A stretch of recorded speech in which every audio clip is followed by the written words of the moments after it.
Today is Thursday, September 23rd, 2021. Coming up on Roland Martin Unfiltered, streaming live on the Black Star Network. More pressure being applied to President Joe Biden's administration dealing with the Haitian migrant crisis. You've got his Haitian envoy resigns in protest, blasting the American policy. You have the Congressional Black Caucus demanding answers. We'll be joined by Congresswoman Frederica Wilson and also Congresswoman Yvette Clarke. You also have black activists right now gathering supplies in Dallas, traveling to Del Rio, Texas as well. You also have the Haitian government also saying, hey, slow down the deportations so they can also have time to catch up, folks. We got all of these areas covered, and Press Secretary Jen Psaki taking tough questions from black journalists at the White House. We got it all broken down. We have it for you right here on Roland Martin Unfiltered. Also on today's show, Black and Missing. Mainstream media all of a sudden discovers missing black people. They're the damn problem because they've been focusing on missing white folks. We will talk with the family of one young man who has been missing for quite some time, and also some horrible news. Another brother, Jelani Day, his body found today in the Illinois River in that state. During closing arguments during the R. Kelly trial, R. Kelly's lawyer compares the singer to Martin Luther King Jr. What the hell is that about? Also, more the life and legacy of Melvin Van Peebles. We'll hear from filmmaker Nelson George, also filmmaker Michael Schultz, who directed Car Wash, and a heartfelt video from his son, Mario Van Peebles. It is time to bring the funk. I'm Roland Martin Unfiltered, streaming live on the Black Star Network. Let's go. He's got it. Whatever the miss, he's on it. Whatever it is, he's got the scoop, the fact, the find. And when it breaks, he's right on time and it's rolling. Best believe he's knowing. Putting it down from sports to news to politics. With entertainment just for kicks, he's rolling. It's on go, y'all. It's Roland Martin, yeah. Rolling with Roland now. He's funk, he's fresh, he's real, the best, you know he's Roland Martin now.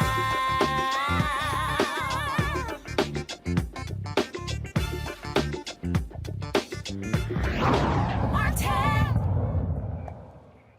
Far too many weak answers coming from the Biden administration as it relates to the Haitian migrant crisis happening on the Texas border. They continue to deport folks. They also are having more challenge them on their policy when it came to Border Patrol using horse reins to whip those individuals. The cops involved placed on administrative leave, but also what is America's policy in the treatment of Haitians? Why do we see a continuation of Haitians being treated far differently than Afghan refugees or even Cubans? We got comprehensive coverage on today's show. Joining us right now is Congresswoman Frederica Wilson out of Florida. Congresswoman, glad to have you on the show. I have been asking that question repeatedly. We know this goes back to the administration of President Jimmy Carter as to why America treats Haitians differently from Cubans and how they're being treated right now on the border. What answers have you gotten from Vice President Kamala Harris, from President Joe Biden, from others as well? Well, it is very clear, and it has always been clear, that there's a difference between the way they treat all black immigrants versus white immigrants.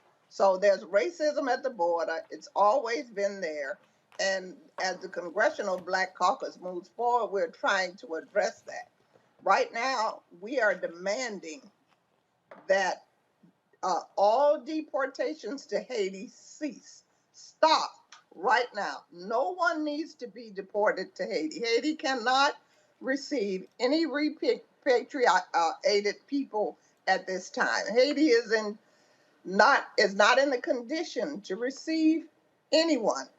And I see them moving people now on the airplane, going back to Haiti. Many of them do not even know that they're going to go back to Haiti. They have not just left Haiti. They have just left Chile. They've left other Central American countries, and some of them just speak Spanish. So this is 10 and 15 years ago, and they're repatriating these people to Haiti, and it must stop now. I am pissed. That's my new word. Pissed beyond my reservation. I am stunned that we are experiencing this under a Democratic president. This makes no sense. Now, you see the continuation of the policies of Donald Trump when it comes to Title 42, the usage of that. President Biden, then we was running, said he was going to be treating Haitians more humanely. What the hell happened? Well, it is my understanding that this surge came as a surprise. They were not prepared for the surge. They were not ready for them as far as shelter, as far as food, as far as water, clean water, sanitation. They just came. And what is going on? There is a cottage industry of criminals who have created this, I guess you would say, misinformation across the Western Hemisphere saying, you see, the Afghans were let in. They have opened the border. Just come, pay us. We will bring you. And so these people, the money that they have saved, and they were sending it back to Haiti, they're using that money to travel with these people to the border. So they're being hoodwinked to think that the border is open.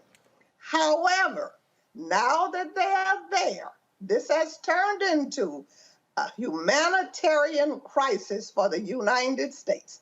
The optics around the world is not good for the White House. So they need to solve this problem today. And it begins with stabilizing Haiti.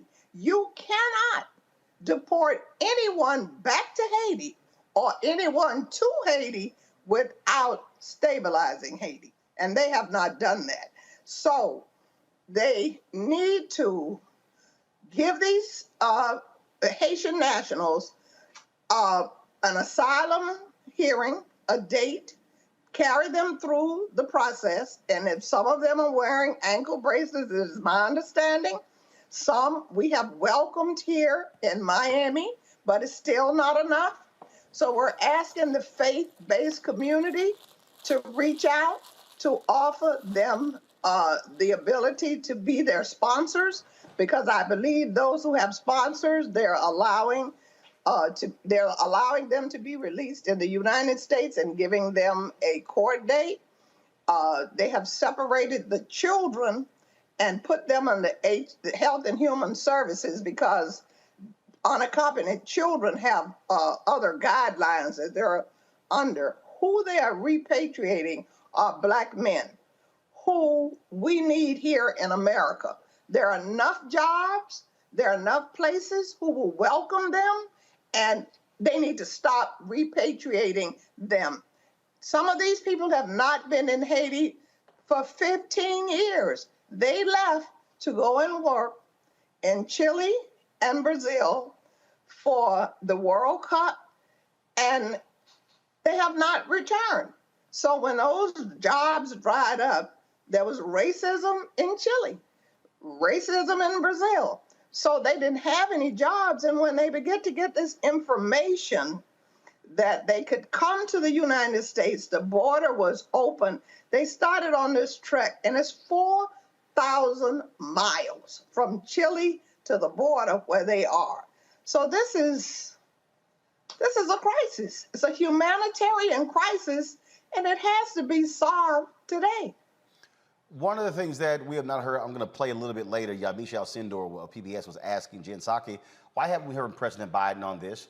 This is one of those moments where, this has been going on for quite some time. We've been reporting on it every single day. We've asked the administration every single day, send someone onto this show to explain what's going on. They have not done so thus far. And so isn't it time for the president, for President Biden, not Press Secretary Jen Psaki, not Vice President Kamala Harris, for President Biden to come out and speak to the nation, speak publicly on this?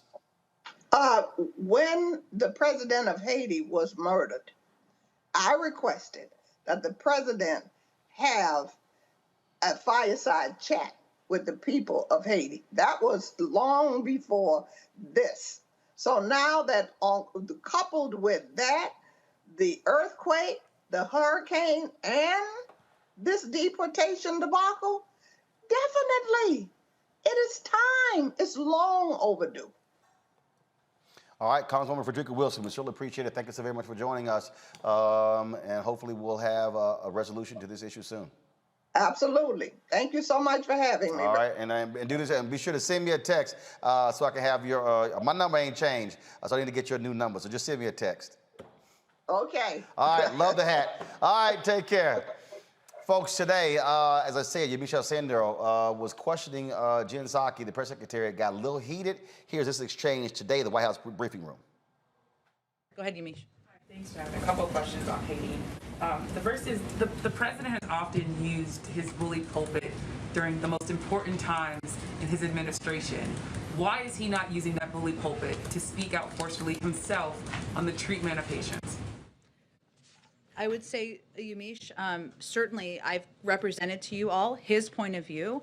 His point of view is also reflected in the actions that have been taken through the administration, including the investigation, including the change in policy. The Secretary of Homeland Security oversees these efforts and has been quite outspoken and quite visible on what steps we should take moving forward. And he certainly may still speak to it. Obviously, there's a lot of events happening here, including the UN General Assembly, COVID, and others, and I wouldn't rule that out. And just to say, respectfully, I just have a couple more questions. Everyone else got questions in.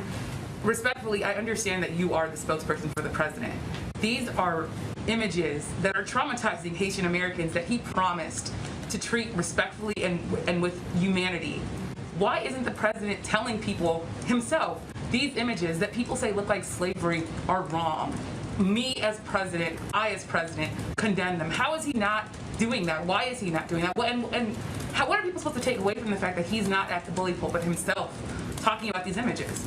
Yamish, I think people should take away that his actions make clear how horrible and horrific he thinks these images are, including an investigation, including a change of policy, including conveying clearly that this is not acceptable and he's not going to stand for this in the Biden-Harris administration. Our actions make that absolutely crystal clear, as have our engagements with a range of voices, a range of concerned advocates, members of Congress, and others who we want to communicate with, not just about our horror, but also about what our immigration policy is moving forward.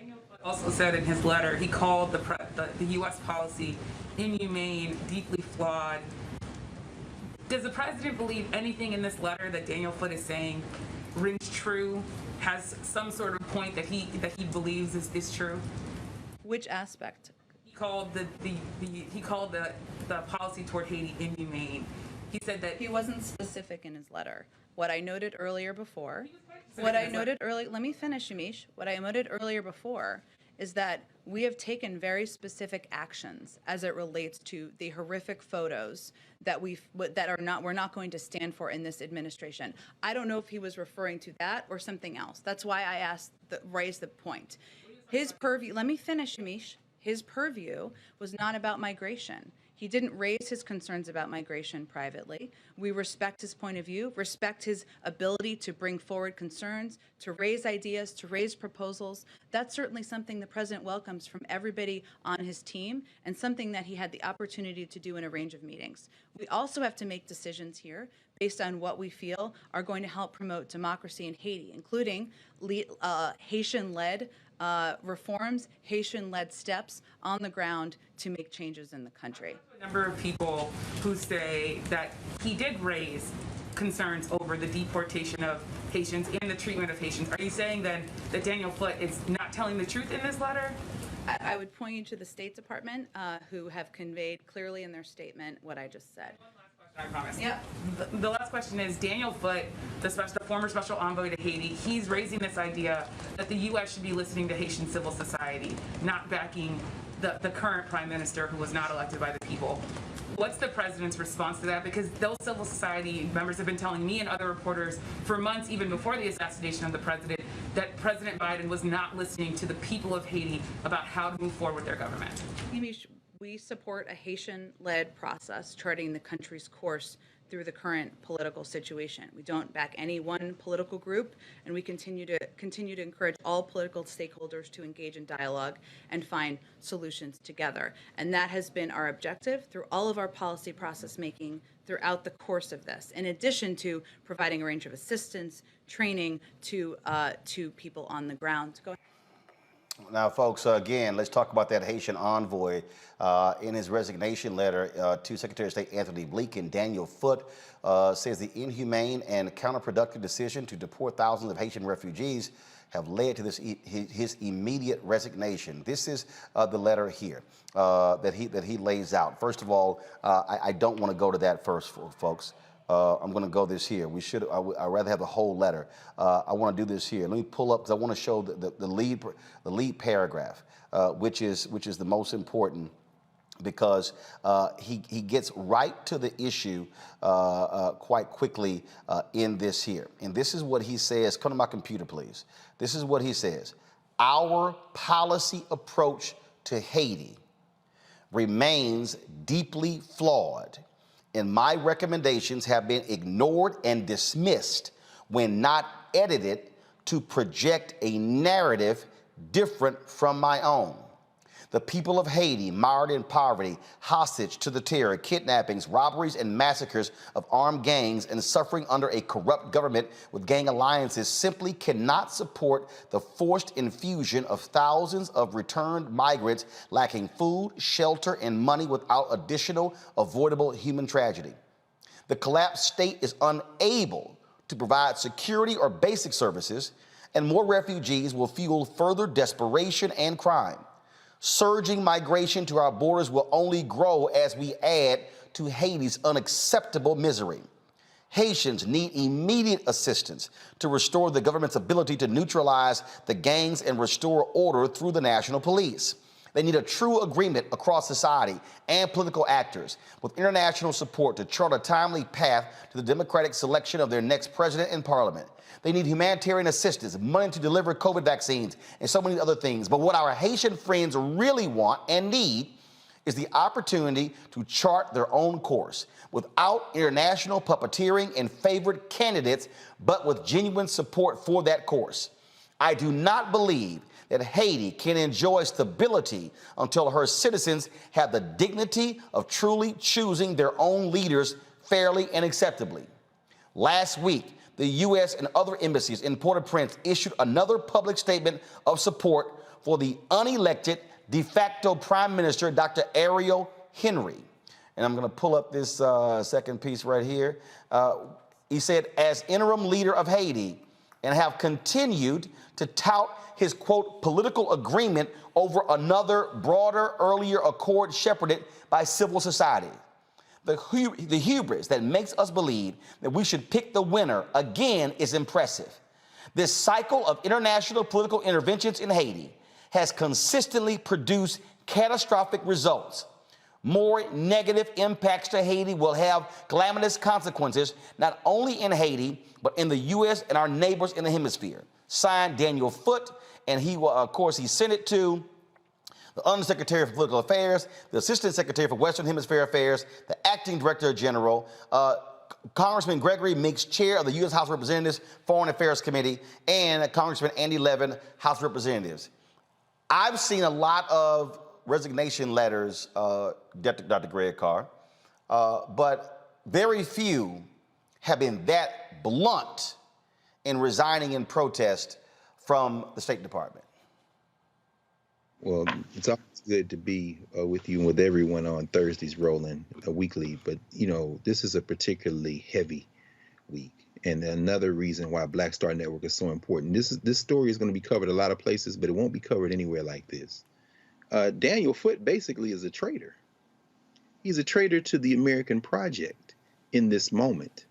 They threw him under the bus. This is a career diplomat. He joined the Department of State in 1998. He has been stationed in Zambia. He has worked in Central America. He has done Bolivia, other places, Latin America. And he's only been in Haiti as the special envoy since the end of July when Moise was killed, the prime minister. But they installed Ariel Henry. You see, the United States government installed Ariel Henry. You see, the Biden administration installed Ariel Henry to do exactly what he is doing. And the response from Ned Price, who's a spokesperson from the State Department, to Mr. Foote's allegation that his recommendations have been cast aside, they said, no, we didn't cast them aside. We considered them and considered that they were, quote, this is the Biden administration, quote, harmful to our commitment to the promotion of democracy in Haiti, and were rejected his recommendations during the policy process. They're in bed with, they stood him up with the Organization of American States. They're in bed with this cat. They're not just ignoring civil society. They don't want the Haitian people in charge of Haiti. Joe Biden, you mummy. And so as they have mounted up, as they've mounted now, as many as 7 flights now, they've ramped them up. These flights have about 145 people apiece. And we heard Congresswoman Wilson talk about this. Some of the people have been in Latin America for over a decade. They left after the earthquake in Haiti in 2010. They went to work in the World Cup in Brazil in 2014. The racist Brazilian government, which ended up with Bolsonaro there now, began to expel them. That's why they ended up in Chile. And as she said, they have been assaulted. There have been rapes. There's been robbery and thieves and people lying and saying if you trade for this money to bring them to the Texas border. And what is the Biden administration doing under this Title 42 piece that the Trump administration started? Joe Biden, they've been using the excuse that we're deporting people because of COVID, and they appealed a federal ruling that said you can't use that excuse. The Biden administration just appealed that. They are deporting people, and they're going to try to deport as many of them as they can, or turn them back to Mexico, release some into the United States. But Foote, apparently, Roland, finally, brother, he's had enough. This is a career civil servant, a member of the senior diplomatic corps, who looks as if he has had enough. And when Jen Psaki stood there and lied to the face of Yamisi Alcindor, whose parents came here from Haiti, who grew up in Miami, who talks about that, I'm sure it was very personal for that sister today in that room, they revealed that this no good settler state don't give a damn about Black people, and that includes Joe Biden. Reese Colbert, Black Women and Views. What's really interesting here when we talk about what's going on here is, yes, there is an expectation that a President Joe Biden was going to treat folks differently than Donald Trump did. Mm-hmm. And Joe Biden has got some answering to do to Black people. Absolutely. And I think he is, really passing the buck on this and kind of going and hiding instead of, using his bully pulpit, as Yamisha Sindora pointed out, to make a strong, forceful statement about this. I mean, he has been missing in action in terms of really speaking out forcefully about how inhumane and unacceptable this treatment is that we saw towards these Haitian migrants. And, I think part of the problem is that, he hasn't figured out yet what his overarching policy is going to be on immigration. He kind of got a get out of jail free card by passing the buck and allowing this narrative that Vice President Kamala Harris is over the borders and over immigration, even though she had a very narrow assignment for diplomacy and with the Northern Triangle nations and not over the border. But he let her take all the daggers since the announcement was made in March on immigration. Well, now the buck needs to stop with the president, the person who actually is over this policy. His administration, his secretaries are the ones that are appealing this ruling in Title 42. And so it's time for him to speak out. But I think the problem is that as a nation, we also haven't decided what we want to be when it comes to immigration. We saw Donald Trump, the last president, who was talking about build a wall, and he was so anti-immigrant, so anti-refugee, and yet he improved his performance with Latinos in 2020. And even in 2018, the Republicans made gains. And so we don't have a mandate within the party. We don't have a mandate within the country on how we want to treat immigrants, just the same way we are not treating Black citizens as first-class citizens. Look at what's happening with voting suppression and rights all around the country. And so this is just another indication of the fact that we as a country have not grappled with who we want to be. And as a result, we continue to be who we have always been, which is inhumane, treating Black people, whether they're immigrants, whether they're Black citizens, as second-class citizens, and inflicting more pain and horror. And there's absolutely no reason to be, quote unquote, repatriating Haitian migrants and refugees back to a homeland. It's their original homeland, but places they have not been for over a decade. So there are so many flaws in this, but I also have to point out, I know people don't want to hear about logistics and facts, but there is a logistical aspect here that needs to be addressed as well. Maybe this is something that Congress can work on. The fact of the matter is there are over 300,000 open asylum cases. These are people that have already passed the first threshold that are working their way through the system. They only approve about 30,000 a year. At the rate of approval, it's going to take 4 years to get through all of the open asylum cases. You have over 1 million quote unquote open removal cases where they've determined that these folks need to be deported. And there's a huge backlog with that. So we have an immigration system that is completely broken. Even if you don't even take into account the racism and the disparities with how different groups are treated, there's still a very, very broken immigration system that has to be fixed and has to be addressed so that people who do come here can be processed in an orderly fashion instead of there being chaos, and instead of them saying, well, look at the optics of a bunch of 10,000 people under a bridge. We need to solve those optics instead of solving the humanitarian crisis that we're dealing with. So this is a very layered issue. I don't have the expertise to talk about U.S., Haiti, government interfering and all that nature and all that stuff. But I will say that this is a very layered thing, and it's an emotionally charged and traumatic thing that we're looking at. But there are so many issues that need to be addressed that aren't even a part of the conversation yet. Before I go to you, would you and my Congresswoman Yvette Clarke of New York. Congresswoman Clarke, glad to have you here on Roland Martin Unfiltered. You represent a number of Haitians in your district, a number of Haitian Americans. What are they saying to you? What are you hearing from them regarding this crisis on the Texas border? Roland, they are distraught, but they are not dissuaded.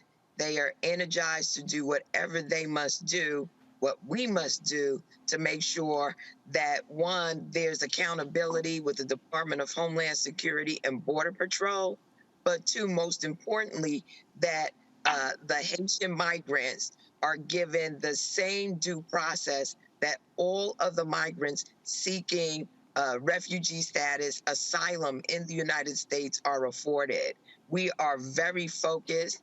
Of course, it is a traumatic thing to watch people of African descent, Black people, Haitian people treated in the way that we have seen. We know that this migration is a culmination of a number of very complex situations, and it is up to us as Americans to stand up for the creed that we are accepting of all people in our nation, that asylum is something that has been at the heart of who we are as a people. So my constituency, while disappointed, while very just angry and distraught over what has transpired, are energized to make sure that there is justice at the end of the day. This is, of course, Democratic administration. Bottom line is, if this was Donald Trump, folks would be raising holy hell all up and down. As far as we're concerned, there's no difference. How these black migrants are being treated is wrong, and President Joe Biden needs to say something. He needs to be seen speaking. We've heard from Vice President Kamala Harris. We've heard from Press Secretary Jen Psaki. We've heard from CBC members, Congresswoman Joyce Beatty, the chair, and so many others. When is he going to say something that speaks to this issue? Because he pledged to treat migrants humanely when he was running for president. Well, now he's in the office.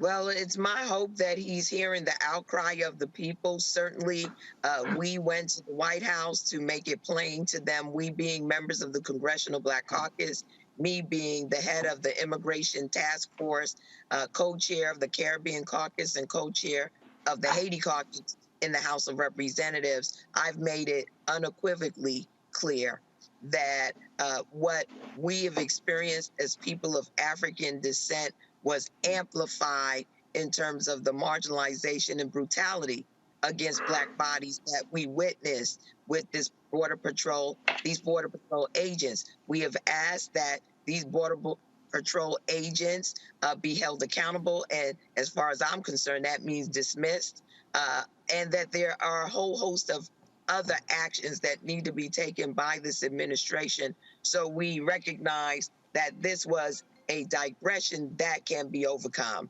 Right now, we've asked for the halt of any more repatriation of Haitian nationals back to Haiti. And again, that there be due process for those who are seeking refuge and asylum in the United States of America. I've seen the administration begin to move in that direction. I'm holding them accountable each and every day.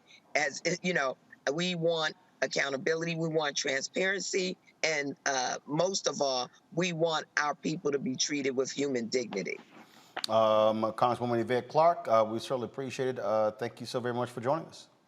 Thank you for having me, Roland, and thank you for being on top of this issue, as I know you would have been. But this is something we cannot abide with as Americans, as African Americans, as Black Americans, and in my case, as a Caribbean American. This strikes at the heart of who we are as a nation, and this will not be the final word. There's much more that needs to be done, not only for these migrants, but for the island nation of Haiti. And I intend to be on the front lines and leading that charge. So thank you once again, and I appreciate the attention you're giving to this issue, Roland. Thank you so much. I appreciate it. Thank you so very much. All right, Faraji Muhammad, your thoughts on all of this. It is certainly increasing. It's a problem. We're seeing this all across. We're seeing, of course, activists work to pull together resources. They're doing that in Dallas as we speak. We're going to try to get Tamika Mallory, Reverend Freddie Haynes on the line as well. They're going to be driving supplies and resources down to Del Rio. I saw Pastor Jamal Bryant and others are going to be heading down there as well. Biden administration has got a problem, and I don't know who the hell is advising them, but they better fix it real quick. Oh, no doubt, Brother Roland. And this is why it's important for us to even have this conversation, because one of the big questions I was going to, would ask any Black political leader, whether it was Representative Wilson or Congresswoman Clarke, is what should the average Black American do right now? What should be done? Because I see Jay Morrison, other folks are talking about hitting the Del Rio. What about those of us at home? How do we help? How do we support? How do we get involved? How do we offer our, our services or whatever that can be done. I think that's a big question for us to create the sense of camaraderie, brotherhood, and sisterhood among the people. But the other thing I think is very interesting too, Brother Roland, is the fact that AP News reported this, that the criteria for deciding who is flown to Haiti and who is released in the U.S. are a mystery. According to the AP, they said 2 officials said single adults were a priority. And they said that if previous handling of asylum seekers is any guide, the administration is more likely to release those deemed vulnerable, including pregnant women, families with young children, and those with medical issues, and exempt unaccompanied children from expulsion flights on humanitarian grounds.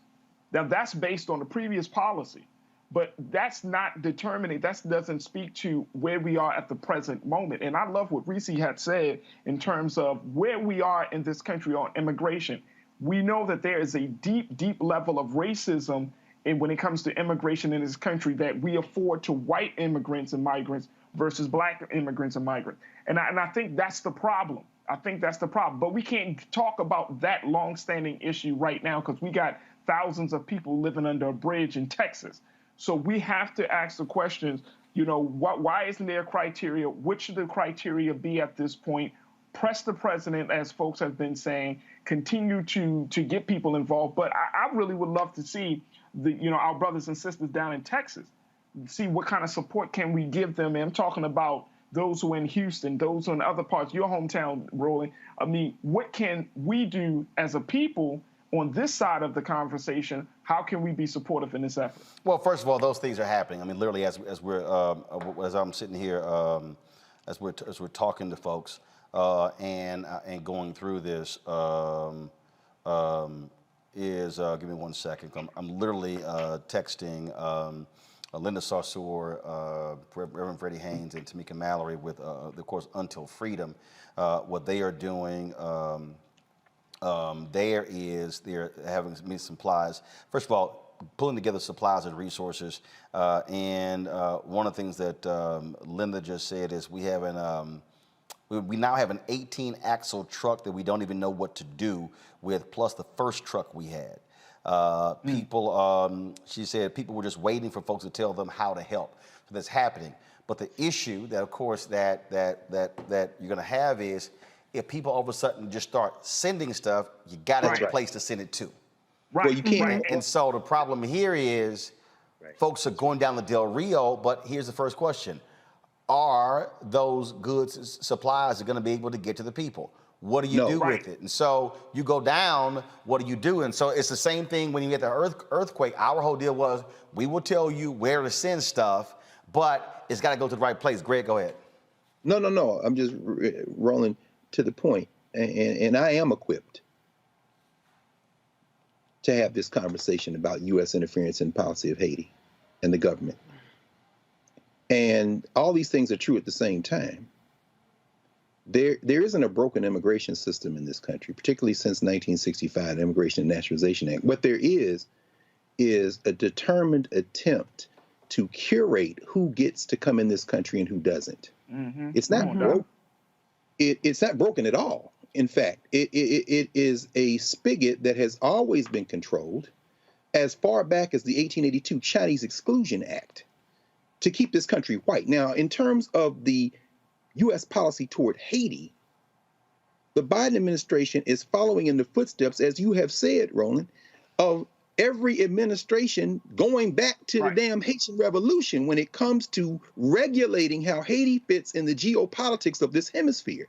So that the corporate interests in Haiti, I'm talking about the people who make the draws and the baseballs in both the Haiti and Dominican Republic, that is what is informing the fact that after the assassination of Moise, when this guy went down there as Biden's emissary, the special envoy, in July, to now, they took out the person that the remnants of the Haitian government decided you be the leader until we get. The Biden administration is like, no. They vetted Dr. Henry, along with the Organization of American States. None of this is hidden. It takes maybe a few keystrokes and a couple of conversations to see. And so as people in the United States want to send aid, the folk who are down there under the bridge at Del Rio, access has been blocked by the local police and the federal government. It's important to understand. Also, that number is shrinking decidedly. Why? Because they are flying people back. At last count I have, and you may have more recently, there are less than 4,000 people down there now. There are 3.2 thousand people in custody. There are over 1,400 who have been returned, whether they're sent back to Mexico or even, depending on their papers, back to the sources of where they came from. And the flights, as many as now, 7 a week, this uptick by the Biden administration, are landing at Toussaint Louverture. People are getting off the plane, and in one case, tried to fight the ICE people to get back on the plane, come back to the United States because they have nothing in Haiti. Now, the only other thing I'll say is that this is not unrelated. I know people get tired of me hearing me saying, but it's okay. Do a little research. There is no we in this country. There's no moral core in this country. There's no we're better than this. The sitting vice president of the United States made a statement. This is after the damn Democratic Party gave the right wing talking points by showing her at the Howard Hampton football game Saturday, combining it with these Haitians under the bridge, and basically revealing the fact that the Biden administration set her up in the first place by, as you say, Reese, saddling her with this idea that you would control the border, which was never supposed to include all this. But at the end of the day, even the vice president has said something. Right now, we are all Haitians. One of the most encouraging things I've seen in this, and that I think we've seen in this, is that we have set aside all our little petty differences about where the black people come from, we continental Africans. Yeah. You heard Yvette Clark, you heard Frederica Wilson. We are all Haitians. And that cracker on that horse with that whip, bring it, baby, because your little country's falling apart. You're going to whip the right one in a minute. Y'all real close now. You're taking another step closer to the dissolution of this settler project. There's nothing broken in this country. There's nothing broken in this country. This is an anti-black project. And we're seeing another example of it today in Texas. Well, when you talk about how this view of whiteness, and I've told y'all about this white supremacist Charlie Kirk, big-time Trump person. Listen to what he said about what should be happening with the border dealing with Haitians. Listen. Of course, that's a lie. We know that's not true. You have pictures of people that have pieces of paper that says, please help us. I do not speak English. What bus do I need to take? Thanks for your help. As they get released into the interior of the United States. Bill Malhusian is saying they are releasing entire family units into the United States. Now, some people are saying I'm being too harsh on Texas. Well, Texas, whether they like it or not, are front and center, smack dab in the middle of the great question of our time, which is, who runs the country? What do you do when you start to have a apathetic tyrant, now apathetic when it comes to immigration law, but very engaged when it comes towards forcing vaccinations? What do you do? I know so many amazing patriots in the great state of Texas, and I love Texas, that have been waiting and are willing for this moment. Deputize a citizen force. Put them on the border. Give them handcuffs. Get it done. Sure, that's dramatic. You know what's dramatic? The invasion of the country. We're going to talk more about that. We're going to talk about how the other side has openly admitted that this is about bringing in voters that they want and they like, and honestly diminishing and decreasing white demographics in America. We're going to say that part out loud because so many people in the corporate media are afraid to talk about it. Charlie Kirk here. Check out the Charlie Kirk Show podcast. Be right back. No, Charlie, we aren't afraid to talk about what you white nationalists have been saying and want to do because we've been calling that out. First of all, let's just be clear. You can't blame what's happening with decreasing white folks on migrants. Y'all the ones who stopped screwing.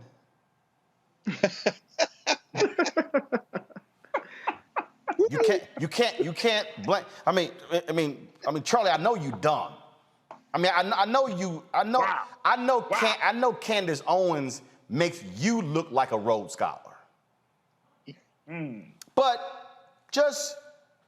let me just show you a couple of things here, Charlie, that probably you had know nothing about because aren't you also like a college dropout? just like Candace. Let's see here. We're going to type in here. Go to my computer, please. Declining white birth rates in America. What comes up? Right here. White deaths exceed births in a majority of U.S. states.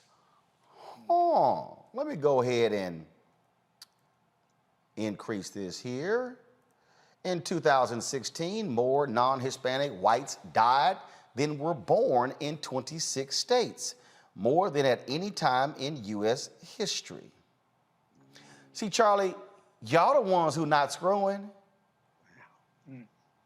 And that's really what the pushback, Reese, Faraji, and Greg, is all about.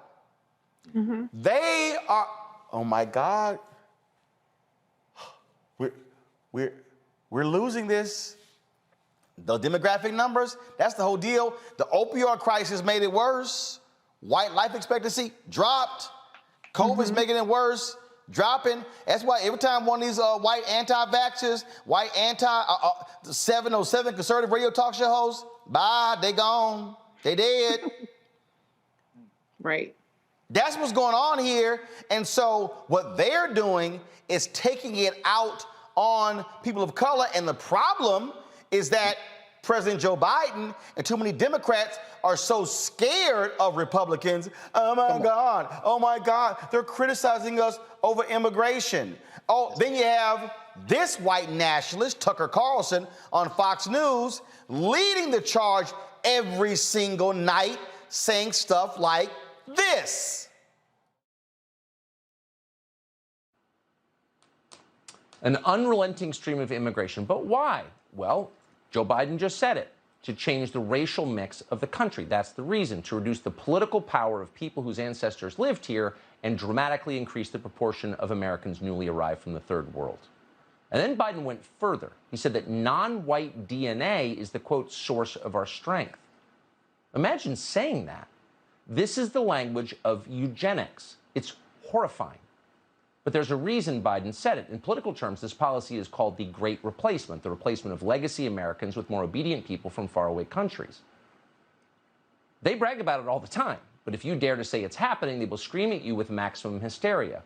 And here you have Joe Biden confirming his motive on tape with a smile on his face. Legacy Americans. Go ahead, Faraji. What is he talking about? I'm blown away. I'm blown away by this whole thing. But, you know, I think that, you know, this whole idea that this is a mass, you know, as Tucker Carlson said, mass movement to decline the white population, this is straight out of something, this is white paranoia, this is white fear, because America is coming to a reckoning in this whole country. I mean, this whole world is coming to a reckoning that white supremacy is dying, and you're seeing people rise up. No. That's a mistake we make. White supremacy is not. No. White supremacy is not dying. More whites are dying. That's a difference. No. And here's why I say white supremacy is dying. The belief in white supremacy is dying. That is, people are starting to rebel against that idea of this. Black people, brown people across this country, across this world. Here's the no. See, no. Gotta correct you, my brother. Here's why. Go ahead, Here's why. By 2043, okay, America will be a nation majority people of color.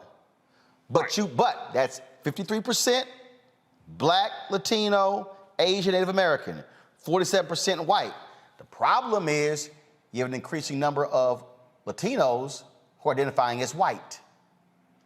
They are identifying as white right now. No, hold up. You also have Brother Roland, you also have an emerging number of Latinos and Hispanics who are pushing for not an identification with white, but they want to be placed in a different category, in their own independent category. I'm telling you, here's the deal. We're seeing it play out in Texas right now. In the last election, you had some Texas counties that were Hispanic counties saw a 200 to 300% increase for Donald Trump over Joe Biden. Well, Sure. follow me here. Follow me here. What I'm saying is this here. Reese raised the point earlier. How in the hell you saw an increase in Latino voting for Trump over Biden? It's because we got to deal with it. You have an increasing number of Latinos / Hispanics, depending upon what part of the country you're in, who identify as white values, white view of America, and don't feel for us. And so when we talk about black and brown coalition, we got to understand. And of course, I have seen this with my own eyes and my experience in Texas. There's a difference between somebody who is from Mexico, there's somebody from Peru, there's somebody from Venezuela, somebody from Nicaragua, somebody from Colombia. And so the values aren't the same. So you got some folks who come over here and they're like, no, I'm white. But for that contract and for college, I'm brown, but I'm white. So there's a dynamic at play here that we got to own up to.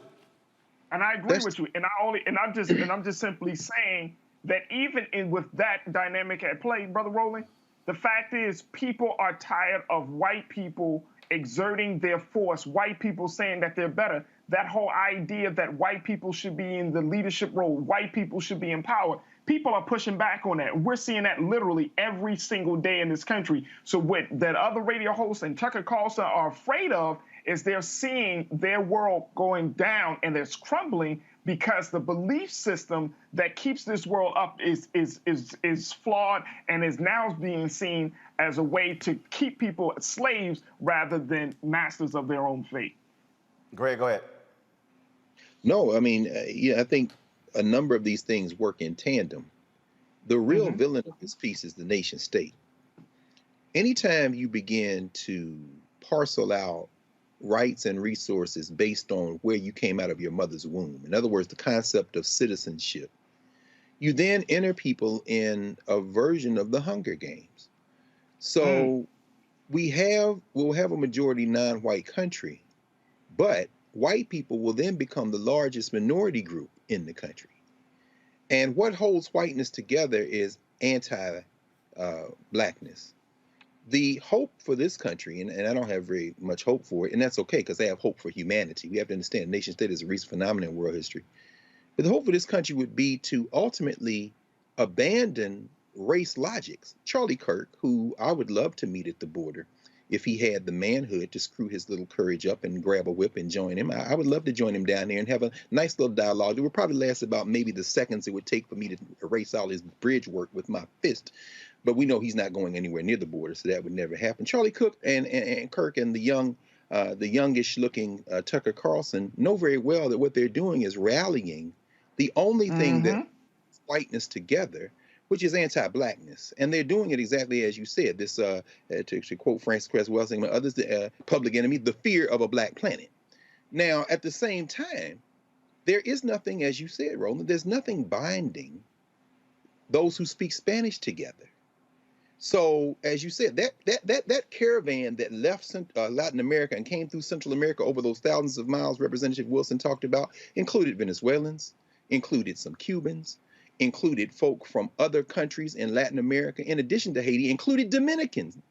Dominican Republic and Haiti absurdly on the same island, but they were divided by a white nationalist project in this international, notion of whiteness. But ways I'm bringing all that together is once you reach the United States, you acquire, if you can get it, a version of enhanced humanity that we call citizenship. This is the problem. It's not just a U.S. problem, it's a global problem. Once you become or have access to American citizenship, you will do anything to preserve it, maintain it, and extend it because it comes at the expense of other people in the hemisphere and in the world who have citizenship in these other imaginary places we call nation states. So you will have Cubans, white Cubans for sure, but increasingly non-white Cubans who will say, if my citizenship will be preserved by voting this way, I will. It isn't just values, although a lot of people who speak Spanish are Catholic. If you're in Texas, as you've just told us, you don't even have to be a white Hispanic, so to speak. You could be a Hispanic who thinks it will benefit me if I can get to point the finger at somebody else and thereby get them to stop looking at me. This is the zero-sum game of race. And so what we're seeing now is a tipping point. We're in a country that never had a we. It isn't a nation. There are many different people in the borders of this nation state negotiating for themselves and the groups they come from to avoid last place, to use the work of the anthropologist Randy Mattori. But this moment, when you see this white boy on this horse, and Maxine Waters evokes enslavement, and Yamiche Alcindor goes after Jen Psaki, and she should have went after her with more barrels than she did. When Kamala Harris, we can debate policy decisions, comes out and speaks as the sitting vice president, and the president of the United States is silent because he is still chasing them 3 imaginary white voters who are not going to return the Congress to the United States to the Democrats in 2022, and he's going to lose the election in 2024 because the white party is unified around anti-us, and we are not unified because there's no logic in this country that unifies the non-whites because we're all too busy trying to avoid last place. This thing is headed for a fracture. And the thing here, Reese, when it comes down to politics, and I asked, you're going to hear in a second when I talk with Congresswoman Karen Bass, Democratic Party, you think you're going to hold on to the House and the Senate in 2022 without black people? Come on. Oh. Come on. They I don't know, Ron Klain, Chief of Staff, you might want to wake up. If I'm Susan Rice and Cedric Richmond, I'm walking to that Oval Office saying, say, bro, do you understand what you're doing? Yeah. No George Floyd Justice Act, no For the People Act, no John Lewis Act, this Haitian issue here. Oh, you asking for an ass whooping. Reese, go ahead before I go to break. Come on. Yeah, I do not look forward to 2022 and having to make the argument again, please vote like your life depend on it, blah, blah, blah, when we're back in the same situation of not having results to show for it and only being able to show that it would have been worse had we picked the other guy. So there has to be some sort of come to Jesus moment. There has to be a reckoning. The Democratic Party has to figure out its identity and stick with it on immigration. And that identity cannot be appealing to white nationalism. To the point about white supremacy, there are plenty of people who are foot soldiers of white supremacy that are not white. Tim Scott is the one who tanked the George Floyd Justice and Policing Act along with Manchin. We have the new Florida Surgeon General is a black man who just got rid of mask mandates and even quarantine mandates in schools. And so there are plenty of black people that we can identify that are foot soldiers of white supremacy. To Dr. Carr's earlier point about the we with black people on this Haiti thing, I think that the images are so jarring and they're so transferable from something that's specific to Haitian migrants experiencing and something that enslaved peoples in the United States and black people in the United States have experienced, that there is a shared trauma there. But I do have to point out that one of the most divisive and effective tactics that's been used to divide black people and degrade our political power is, I won't even name the name of the organizations, but y'all can fill in the blank. But they have used xenophobic descendants of slaves as opposed to immigrants. They've even been against and now all of a sudden they trying to sit here and cape for Haitian migrants. I'm like, sit y'all ass down. But the reason for that is because it's an issue that is politically charged and can alienate black voters from the Democratic Party. So there are a lot of issues at play. We have xenophobia within the black community. I don't think there's an all good big kumbaya situation that's coming together just because of these images, but the images are universally abhorrent to anybody who has a conscience and a soul and understands that black peoples from across the diaspora have humanity. But we cannot ignore that we are still very much fractured. And even though we might come together to express our outrage towards the administration, that doesn't mean that we all have the same goals, because there are some people that actually do identify with, it's not, Tucker Carlson and Kirk called it the white replacement theory, but there is a notion that they're taking our jobs and we have to take care of our own people, and y'all are talking about letting them through. So there are a lot of things that we have to talk about. We can't just put a rosy picture on it like we're all in this together and we're all united. We have to deal with those with those issues within our community as well, so that we can really harness our political power so that everybody in our community benefits. Folks, we got a lot more on today's show. I got to go to a break. Coming up, we're going to hear from Congresswoman Karen Bass. No George Floyd Justice Act. Where you at, Senator Tim Scott? I thought you were going to bring at least 10 Republicans with you. Same 10 Senator Joe Manchin is going to bring, huh? Yeah, I thought so. Also, we're going to talk about black and missing. All of a sudden, white media now trying to do stories on why there's no coverage on black and missing? Because y'all punk asses the one doing it. Because you basically got white bosses. Also, DOJ indicts a white Louisiana state trooper for beating a black man, a suspect. And we'll also talk to Omar Dorsey of Queen Sugar, and more tributes for the great Melvin Van Peebles. You'll hear from author, documentarian Nelson George, as well as great director Michael Schultz, and an emotional video that Mario Van Peebles put out last night about his father. Folks, you're watching the Black Star Network. Be sure to download the app. If you don't have it, download it on all platforms, Apple, Android, Apple TV, Android TV, Roku TV, Fire Stick, Xbox, Smart TV. Support Roland Martin Unfiltered by joining our Bring the Funk fan club, where your dollars make it possible for us to do what we do. Cash App, $RM Unfiltered, PayPal, R Martin Unfiltered, Venmo is RM Unfiltered, Zelle, Roland at RolandSMartin.com, Roland at RolandMartinUnfiltered.com. I'll be back on Roland Martin Unfiltered, the Black Star Network, in a moment.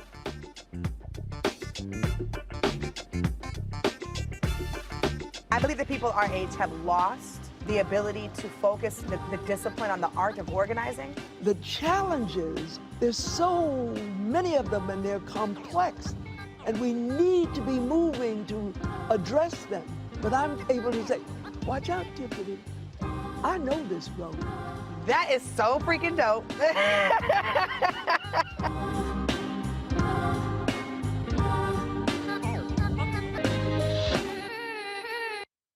Time to be smart. Roland Martin's doing this every day. Oh, no punches! Thank you, Roland Martin, for always giving voice to the issues. Look for Roland Martin in the whirlwind, to quote Marcus Garvey again. The video looks phenomenal, so I'm really excited to see it on my big screen. Support this man, Black Media. He makes sure that our stories are told. See, this difference between Black Star Network and Black-owned media and something like CNN. I got to defer to the brilliance of Dr. Carr and to the brilliance of the Black Star Network. I am rolling with Roland all the way. Honored to be on a show that you own. A black man owns the show. Folks, Black Star Network is here. I'm real revolutionary right now. Roland was amazing on there. Stay black. I love y'all. I can't commend you enough about this platform that you've created for us to be able to share who we are, what we're doing in the world, and the impact that we're having. Let's be smart. Bring your eyeballs home. You can't be black-owned media and be scared. You dig?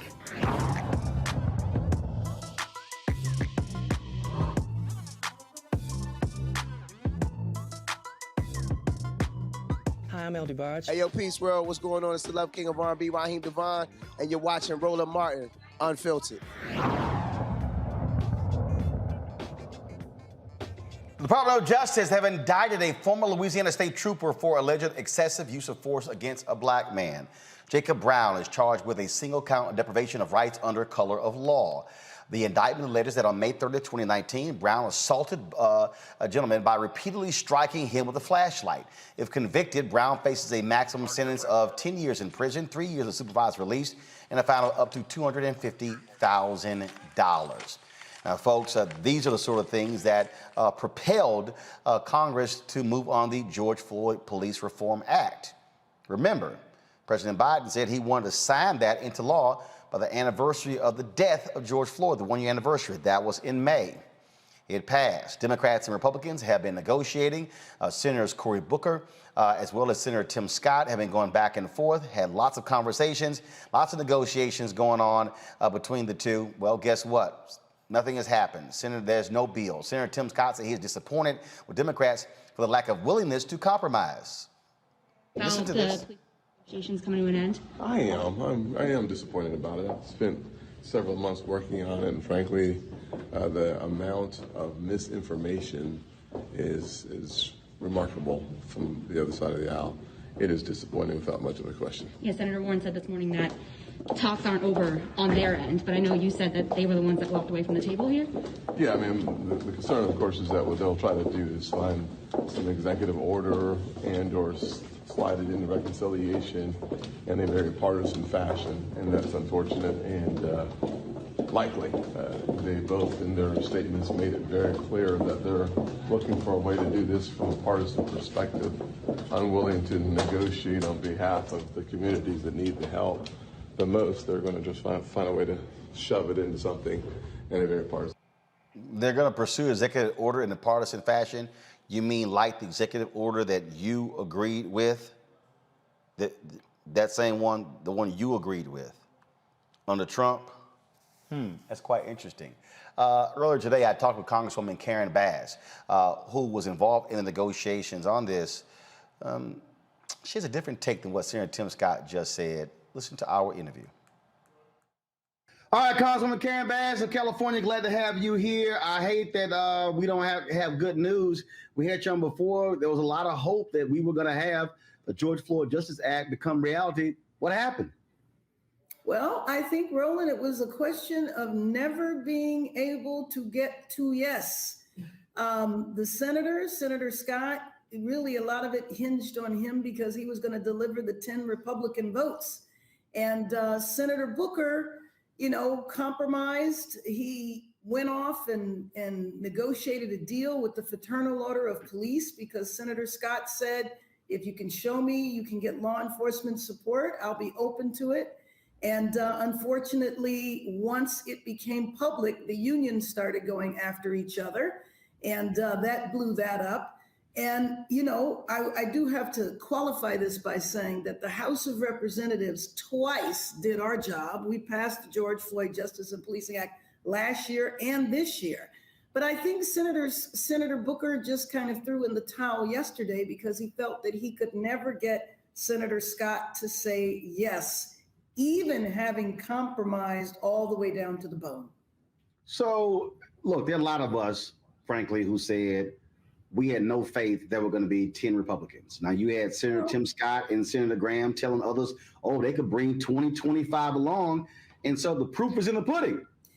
Yeah, the proof is in the pudding. But, Roland, I didn't have tons of faith. But when McConnell anointed Scott to negotiate the deal and said, whatever deal you negotiate, we will make sure it gets across the finish line, that was tons of reason for us to have hope. I agree. No. Let me be clear.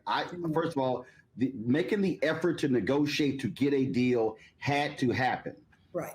But my point was, I felt no matter what y'all did, unless y'all just gave everything up, the Republicans were going to always just try to find some other excuse, and the thing is also, Senator Tim Scott hasn't come out, explained himself, explained any of this. And the bottom line is what you just said. If McConnell said, what you bring to us, we're going to put forth, nothing, it's like, again, lock it down, make it happen. Right. But I will tell you how far it went.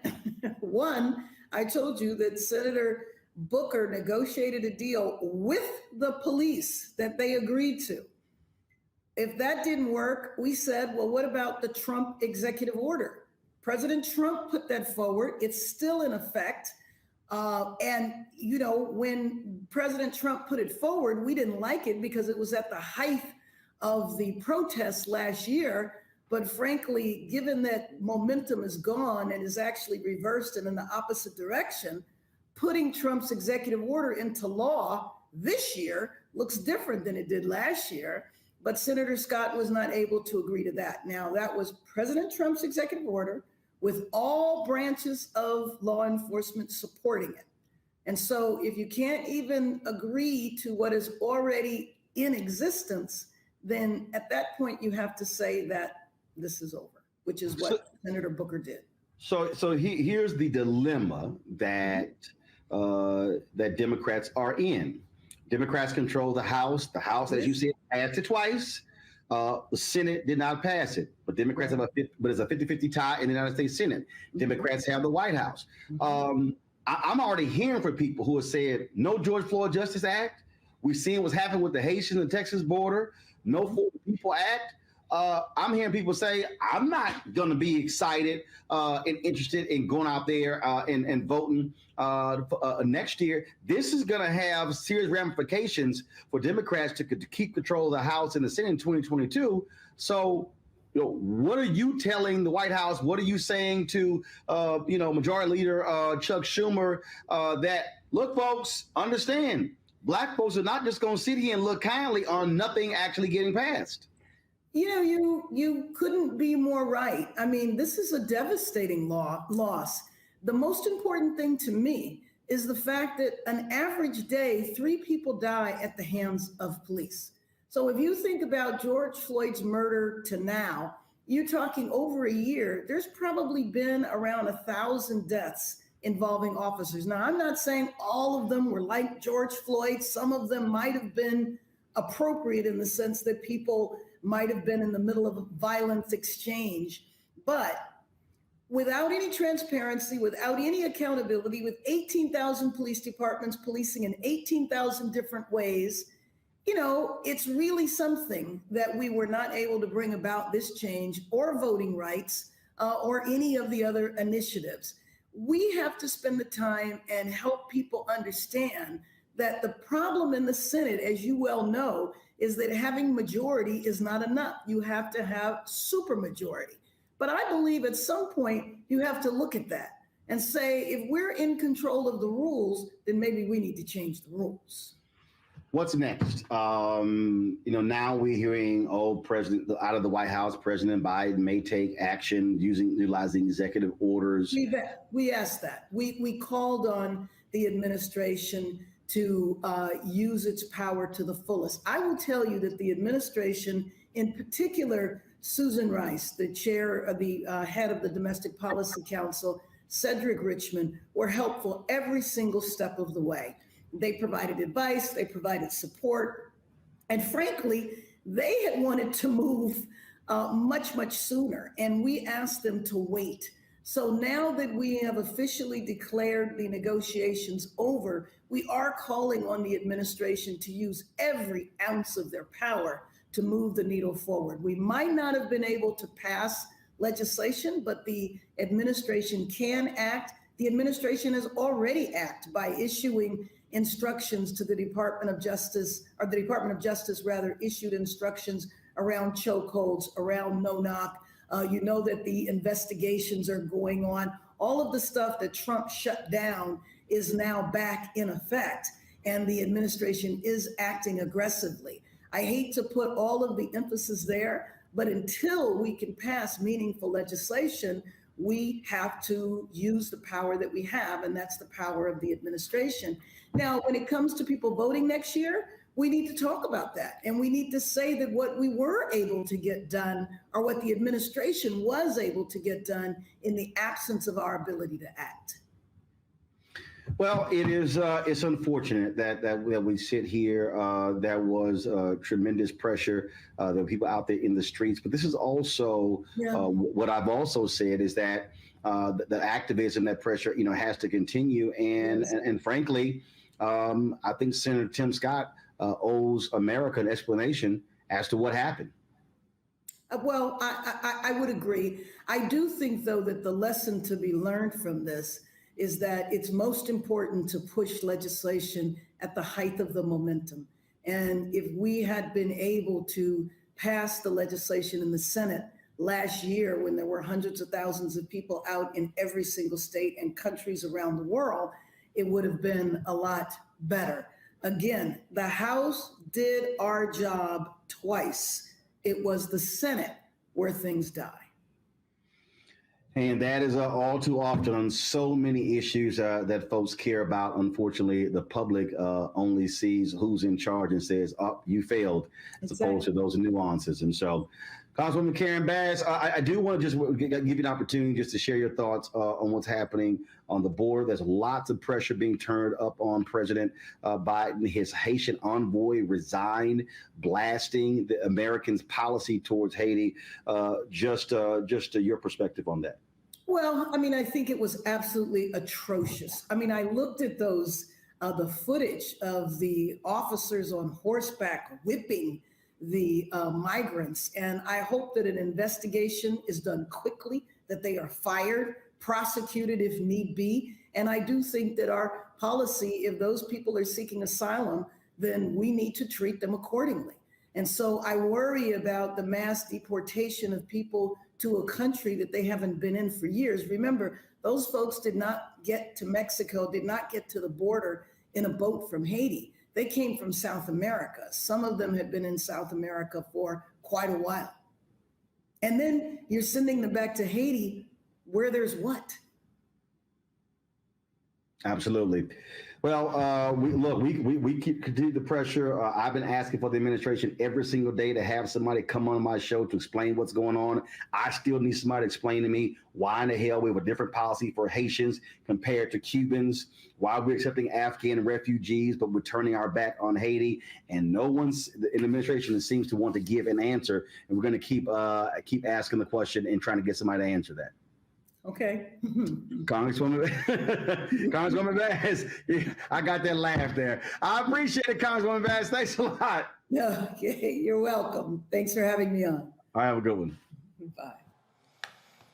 Oh, man, folks, it is certainly unfortunate that we're not going to see the George Floyd Justice Act passed.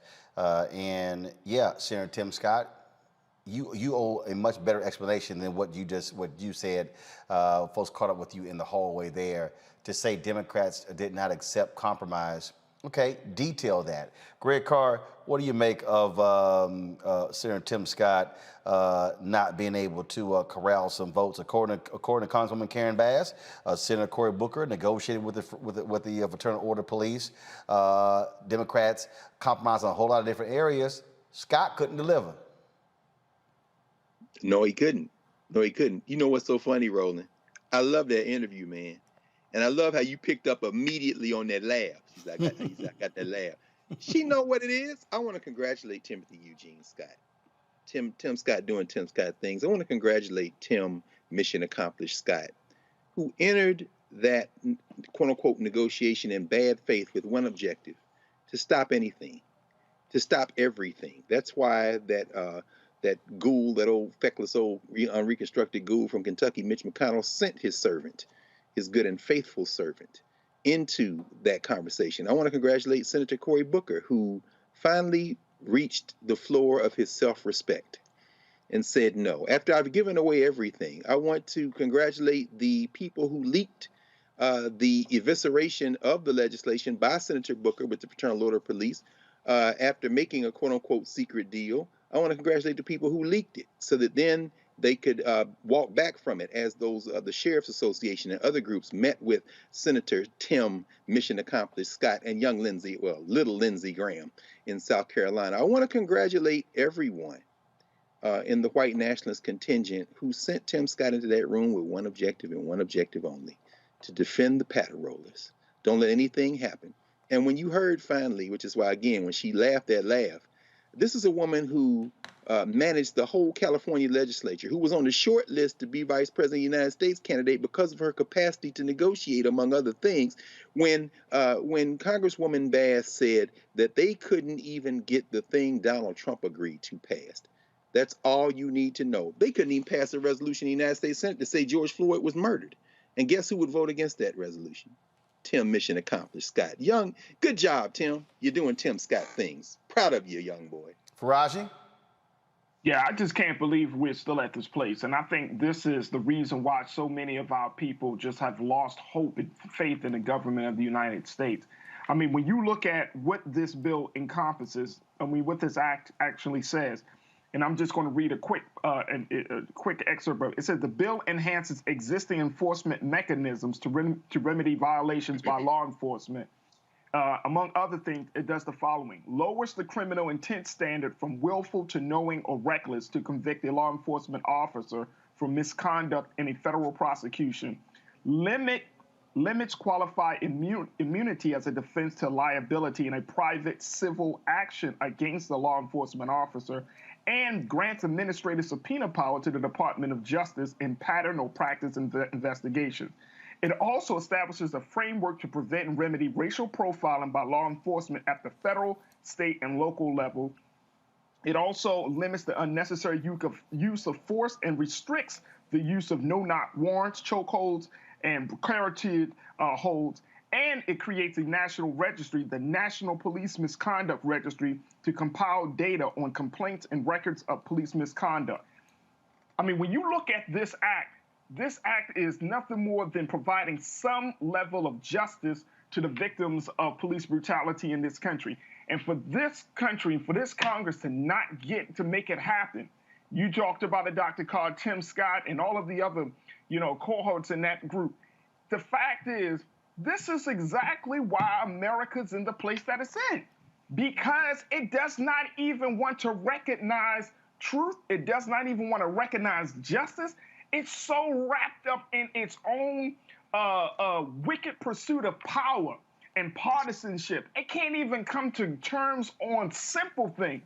This country doesn't even have a national registry of police misconduct. What's wrong with that? They say, it's qualified immunity. That's the problem. Police should not be civilly liable when they kill somebody. Why not?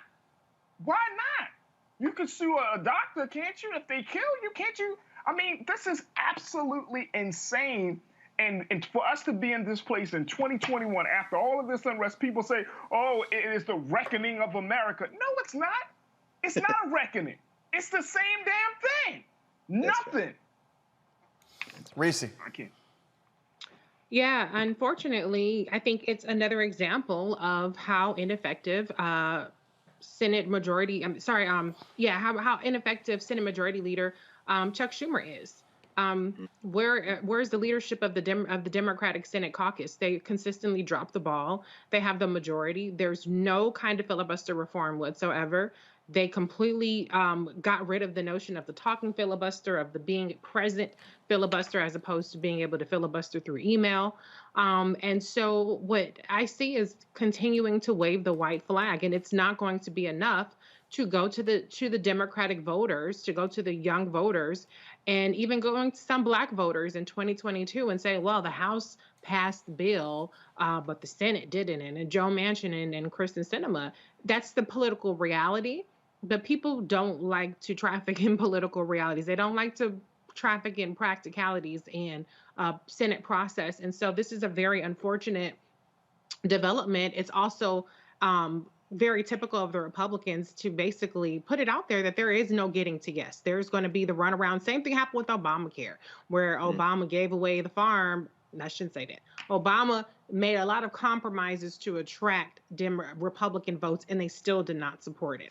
And so Democrats, I don't know how much more they have to endure to figure out that you don't negotiate with terrorists, and what they're going to have to do to figure out that Chuck Schumer is going to have to step the hell up and get some damn votes. He was fine in uniting his caucus against Trump, but now it's time to actually govern and lead and legislate. You don't get to fall back on, well, we're just trying to, obstruct the Trump administration, and well, they got the votes and they're going to be able to, to pass whatever they want to pass. You have to actually pass some shit, Chuck Schumer. Nobody ever mentions Chuck Schumer.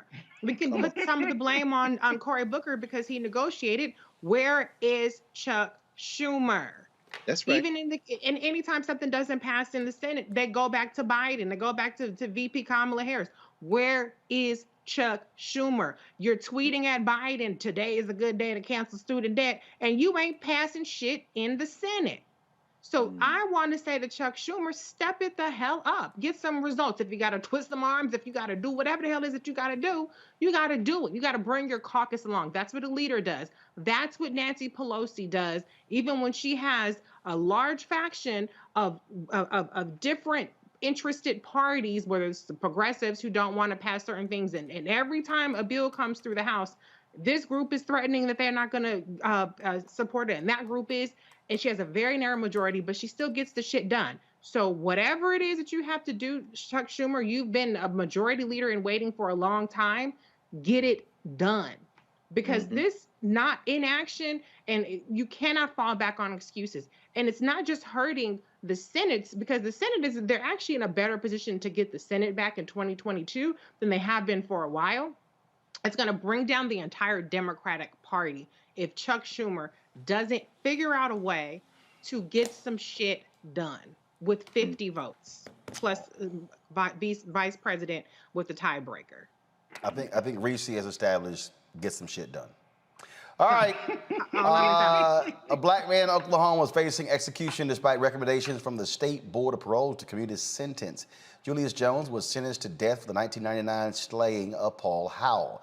Last week, the State Parole Board recommended Jones' death sentence be commuted to life imprisonment without parole. Jones is still awaiting to see if Oklahoma Governor Kevin Stitt will follow the recommendation from the panel. His execution is set for November 18th by lethal injection. All right, folks, got to go to a break. When we come back, missing while black. All of this attention on a white woman whose body was found in Wyoming. Massive media coverage. All the major media outlets. Gwen Ifill once called that white female missing syndrome. And now the media, now they're racing to do stories on black people who are missing. Where have y'all been all of this time? We'll talk with the father of a brother who has been missing, who is trying to get answers, is yet to do so. And also the organization whose focus is on African Americans who come up missing. That is next on Roland Martin Unfiltered, live on the Black Star Network. White supremacy ain't just about hurting black folk. Right. You got to deal with it. It's injustice. It's wrong. I do feel like in this generation, we've got to do more around being intentional in resolving conflict. You and I haven't always agreed. Yeah. But we agree on the big piece. Yeah. Our conflict is not about destruction. Conflict's going to happen.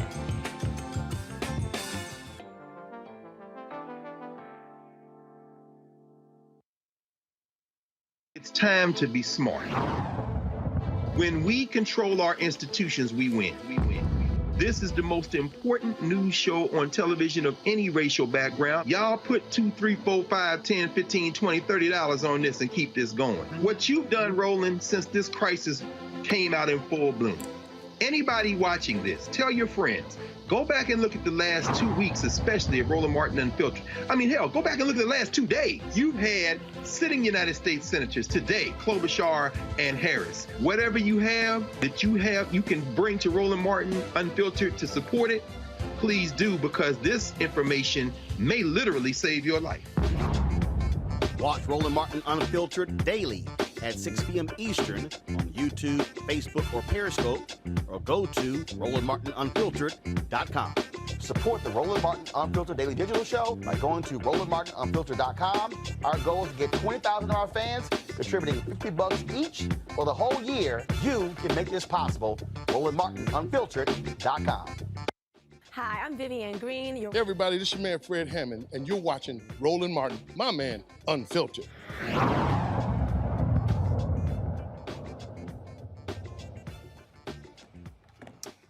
Folks, all the platforms that I have used, we have used them to shed light on African Americans who have come up missing.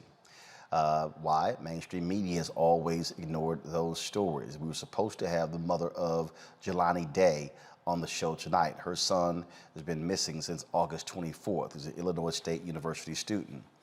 Today, a body was found in the Illinois River, and DNA showed that it was indeed Jelani Day. The LaSalle County medical examiner confirmed Day's identity through forensic dental identification and DNA testing. The cause of death remains unknown and is pending further investigation. Again, Day was reported missing on August 25th in Bloomington, Illinois. Folks, thousands of people of color, largely African American, go missing in America. Last year, there were 543,018 people reported missing in America. 40% of those were people of color. Mind you, we make up 13% of the population, and that's people of color. And so not that whole 37% is black.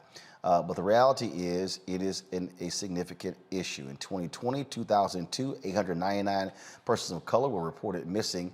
Of that group, 145,467 were under the age of 18. Yet if you are black and you come up missing, you can forget about it. But if you are white, especially a white woman, oh my goodness, you can get blanket wall-to-wall coverage. According to the Black and Missing Foundation, there are three main reasons for the disparity in media coverage. Runaways, a lot of minority children are initially classified as runaways, so there's no Amber Alert. For missing minority, black and other minority adults, it is believed they have some association with criminal involvement, gangs, and drugs. Lastly, America is simply desensitized. They think missing blacks and other minorities live in impoverished conditions and crime is just a regular part of their lives. These reasons force families to do everything they can to get the word out about their missing sons and daughters. Daniel Robinson has not been seen since June 23rd. The geologist went missing after leaving a work site in the desert in his Jeep Renegade. His father, David, and the co-founder of Black and Missing Foundation, Derrica Wilson, join us right now. I'm glad to have both of you. It is always difficult when we have to report the story of someone whose body has been found. Derrica, that is the case for Jelani Day. His mother obviously was shocked to get the news today, processing that death. But this is part of the problem. When black folks come up missing and you don't get it out early on, then it typically leads to these type of endings. Absolutely. It seems like there's just no sense of urgency when it comes to our cases. I want to say my heart goes out to Jelani Day's family, and I'm happy that Daniel's father is on this show. We've been highlighting those cases. We can roll off our tongues the name Natalie Holloway, Chandra Levy, Casey Anthony, Lacey Peterson, Elizabeth Smart, but can anyone name one missing black or brown person, just one, who went missing in this country and received mainstream media? It doesn't. And one that led to movies and miniseries and docuseries and on and on and on. Absolutely. It is so sad. It's so unfortunate. We're not trying to dishonor any of those communities. We're trying to even the playing field. Families such as Daniel Robinson, Deidre Reed, Akia Eggleston, Keosha Jacobs, those families deserve answers. They deserve the same amount of resource that was applied to Gabby's case. We understand that not all cases are going to bubble up to that mainstream media, but less is more. Less of one particular race and more of everyone that's missing, it greater the chances of a reunion. These families are hurt. I know Mr. Robinson, he's hurt right now. Mr. Robinson, I want to go to you now. Give us the background, the details of your son. He was working? Was he working with other colleagues?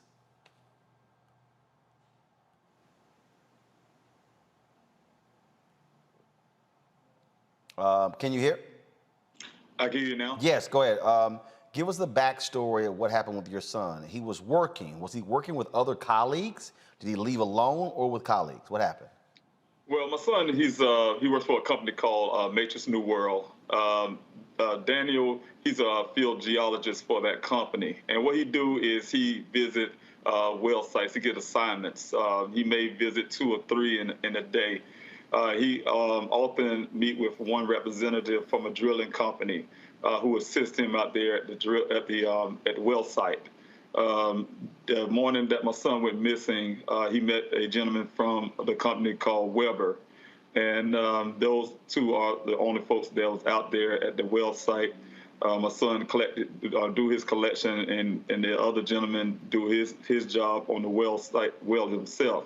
But this morning they didn't get to do the work. From what I understand, the whole story is based on the gentleman, first of all. But according to that, my son decided to leave work early because of rain, and he headed out west into the desert where he had never been seen again. Okay, first of all, Okay, we said the desert. What state, what city, where was this? It's in Buckeye, Arizona. It's outside of Phoenix. It was on the west side of Phoenix. All right, so he leaves the site, comes up missing. When did the company notify you or someone that he was missing? Well, it's roughly around 5 o'clock. I live in Columbia, South Carolina. My daughter, she's also here in Phoenix. She's been living here, out here with my son out here also. And she alerted me. It had to be around 5 o'clock, here in Phoenix. And back home in South Carolina, she called me there and alerted me that the job, one of the workers from the job came to her house searching for him, looking for him. Okay, so someone came to the looking for him. Okay, so what did the company then do? When were police notified? Was his car found? Was items found? Was any tracking of his phone? Anything? No. In fact, I called the police department. My son was living in Tempe at the time. They told me I needed to talk to Buckeye Police Department because that's the last place he was seen. They had me wait 12 hours before I could put in a missing person report. And since then, the job, like I said, yes, question, no, the job have not did anything other than alerted my daughter that he left the job site. Whoa, hold on. Your son was working for the company?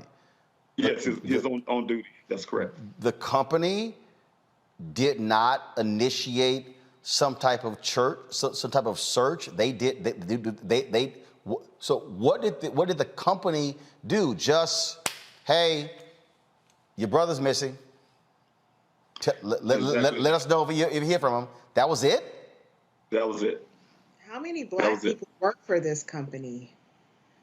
Well, my son, what I understand, I believe he is the only one. You don't find too many geologists out there. He's, in that sense, a minority when it comes to that field. I'm proud of him. There's something he wanted to do, when he came out of high school. So he landed his first job out here, and I was proud of him for that fact. Okay, so, all right, so he comes up missing. Was in the first 48, 72 hours, first of all, you had to wait 12 hours, I get that. Was any search conducted? Any aerial search? Was there any retracing of the steps? What has his vehicle been found? No, not at all. Not at all. The first search was 3 days afterwards. I asked them for the search the next morning. It took 3 days to search for him? That's correct. And who did that search? That was only because my auntie called and I don't know what she said to them. They canceled the first search and they decided to send a helicopter out there on the third day. By the time they did that, I was almost to Phoenix because the first day when they denied the search, I was already in my car on the way to, to find out what's going on at that point. So, company has done nothing. How long did they search for your son? Well, from what I understand, they did the third day when they did that search probably lasted for a few hours. I think it was roughly 2 hours. From that point, there was no more search until almost a month later, probably like 3 weeks, 2 to 3 weeks later. They had a Civil Air Patrol because I requested that. The next search only came after the vehicle was found, and that was on July the 19th. Almost a month later, when my son went missing, a rancher found my son's vehicle in the ravine out there, about 2.5 miles away from where he went missing. A rancher. Your son's vehicle was discovered how long after he came up missing? It was on the 19th of July, almost a month, because my son went missing on June the 23rd. And almost a month later, on July the 19th, was when the rancher ran into my vehicle. So your son came up missing June 23rd. His vehicle was found in a ravine on July 29th.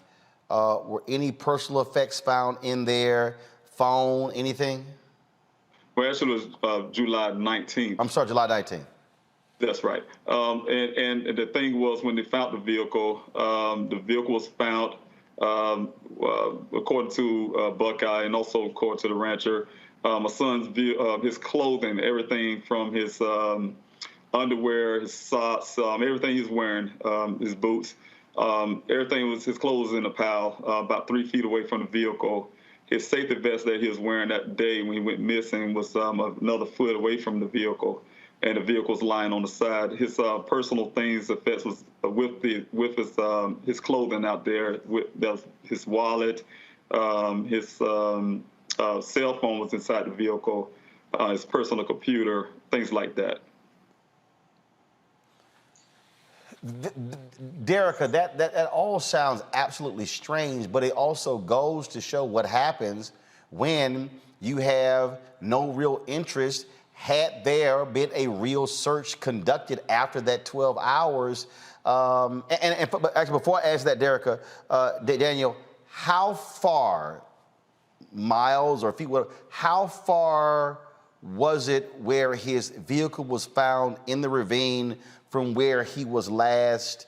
He was last with his coworker. What was the distance? 2.5 miles, and they did 2 searches out there, extensive searches, they say, right? 2.5 miles? 2.5 miles. That's so correct.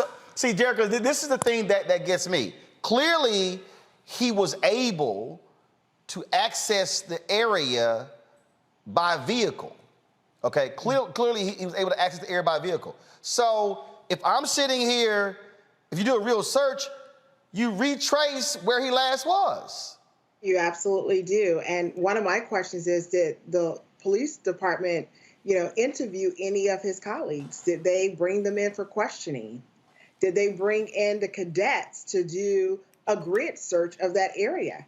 Did they ask for federal FBI resources to help with this case? Did they bring out the drones? Did they bring out the cadaver dogs? Nothing. They spent 2 hours. But in these other cases of people that don't look like us, they're spending from sunup to sundown. Is that what angers you, Daniel, in that if your son was a missing white woman, that this case would have been absolutely treated completely different? Yeah, and because I'm a father who loves my son, when I was on the way up here, I'm a go-getter. So the first thing I was doing is, as soon as I realized these guys from day one wasn't taking it really serious, I had to go find them myself. That's why I started my own search parties, and I've been doing it for 7 weeks straight, out there looking for my son.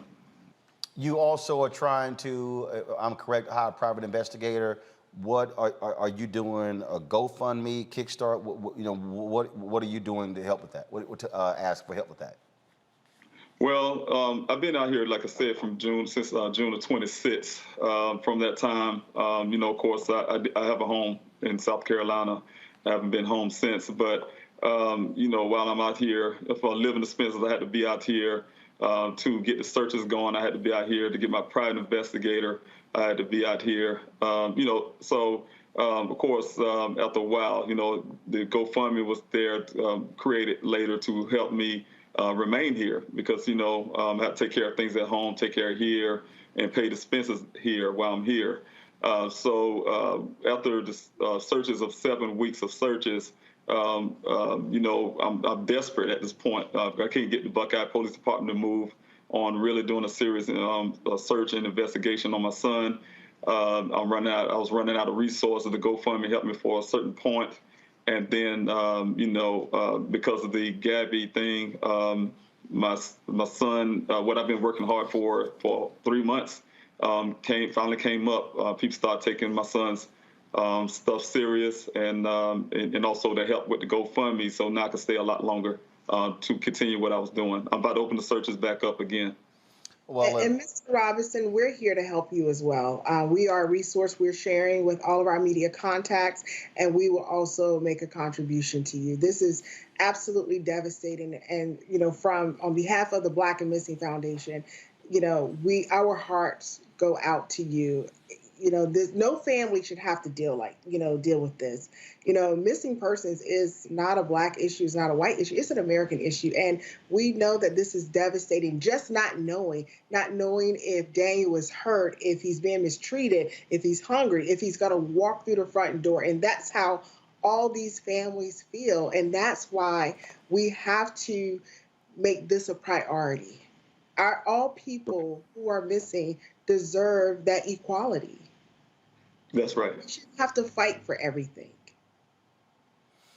Mr. Robinson, if you could get us that GoFundMe information, we'll also share with my 3 million social media followers, and we'll share it on the show as well. Yes, sir. I really appreciate that. Thank you. Sir, I appreciate it. Good luck, and we hope you get the answers that you absolutely deserve when it comes to your son. Derica, we also appreciate your work as well. Thank you. Thank you. Thanks for having me on. Go to my panel, Greg, Reese, and Faraji. Reese, I tell you, again, what is tripping me out is to see white folks in mainstream media write stories about the disparity over the attention when I'm going, the same white editor, the same white news director, the one who's assigning the stories is the one who's determining when the white woman gets coverage and everybody else don't. Yeah, I mean, and what's crazy here is, it seems like in order for Black stories to get attention, they have to be, a more acceptable and a more upstanding Black citizen. I mean, forget about a runaway, Black person being being covered. But in this case, we have in the case of Daniel Robinson, and my heart goes out to his father. He's so brave for, taking it upon himself and doing these search parties and really fighting to bring his son back home. And I hope and pray that he does return home and they find him alive and well. But he was a geologist. He was a college student. And so he fits the profile in theory of the kind of Black person that would normally, if this person were white, would have immediately received this kind of national attention. So it's awful how these kinds of things only really come to light when there's that comparison and contrast being made. And I don't think that Black people are at all suggesting that white people that come up missing, like Gabby, the one who really brought about this discussion that we're having about disparities, her going missing was tragic, and her being killed was tragic. And we just want the same amount of attention and concern for Black people that are missing. But look, I got Yahoo up, okay, which was a highly trafficked website. Look, this is the lead story. Warrant for Petito's fiance not related to her death. If I go to, let's see right here. If I go to NewYorkPost.com, and if I go here, boom, arrest warrant issued for Brian Laundrie over Gabby Petito's death. I mean, when you start, bottom line is, when you see these kind of stories, Faraji, I mean, we see massive media attention. I'm talking about mainstream media throwing resources, multiple reporters, multiple staff on one missing white woman, and just repeatedly ignoring all the rest of these stories as if we don't exist. You on mute.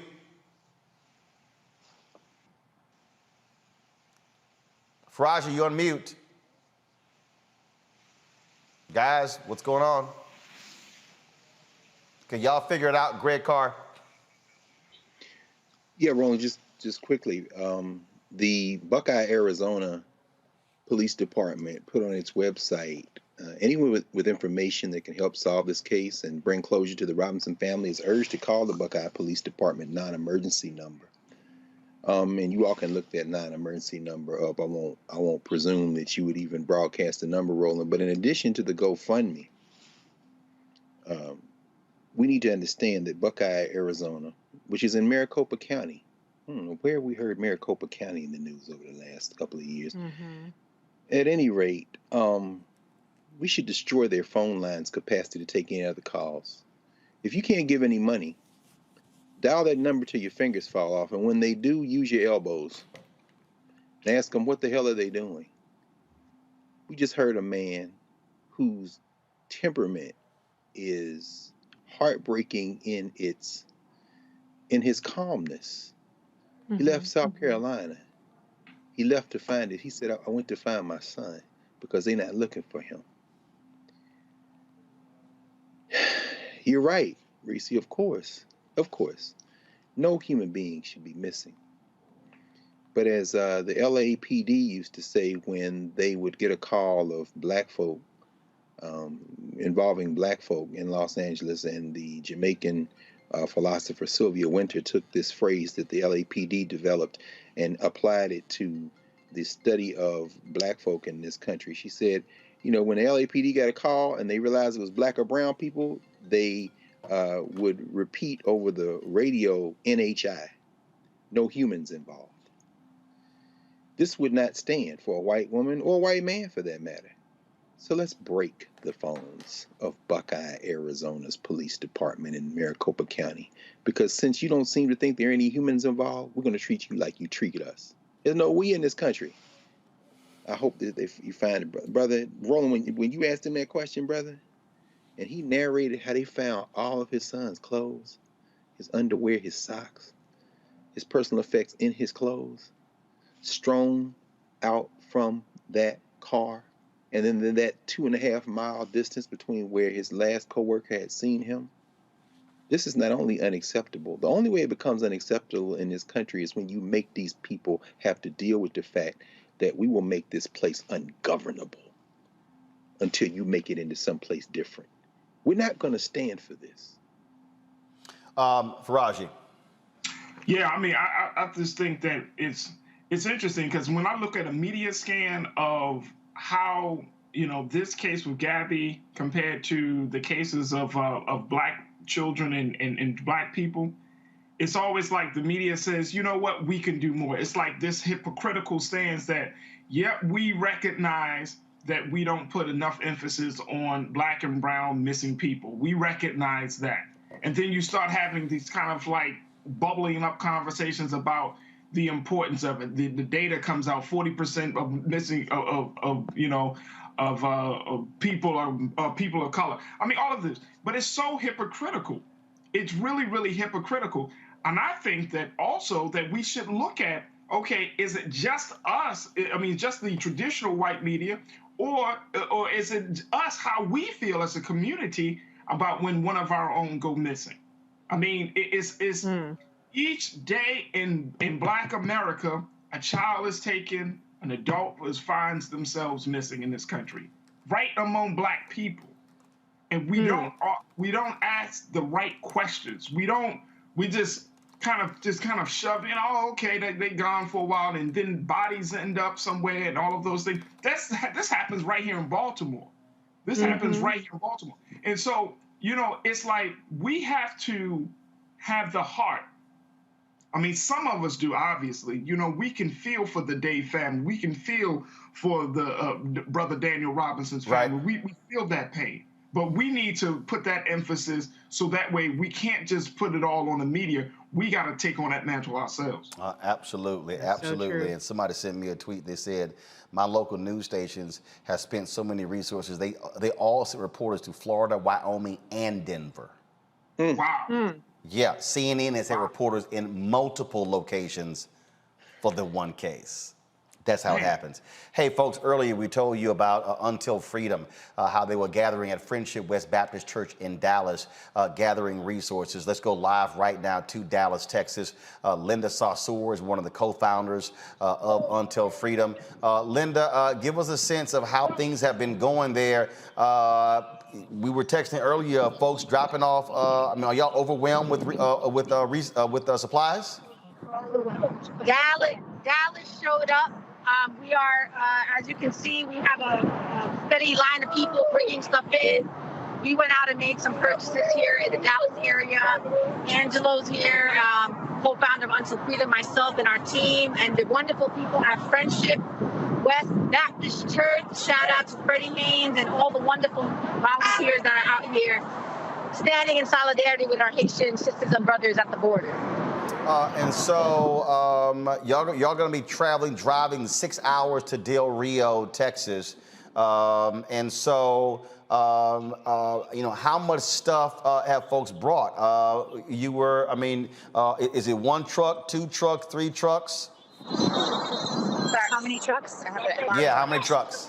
Yeah, so there are multiple trucks, but some are going to be going to different receiving stations. As you know, people are being released into Del Rio, and then they're being moved to places like San Antonio and Houston, which are some of the major cities that have major airports that people are being sent around the country.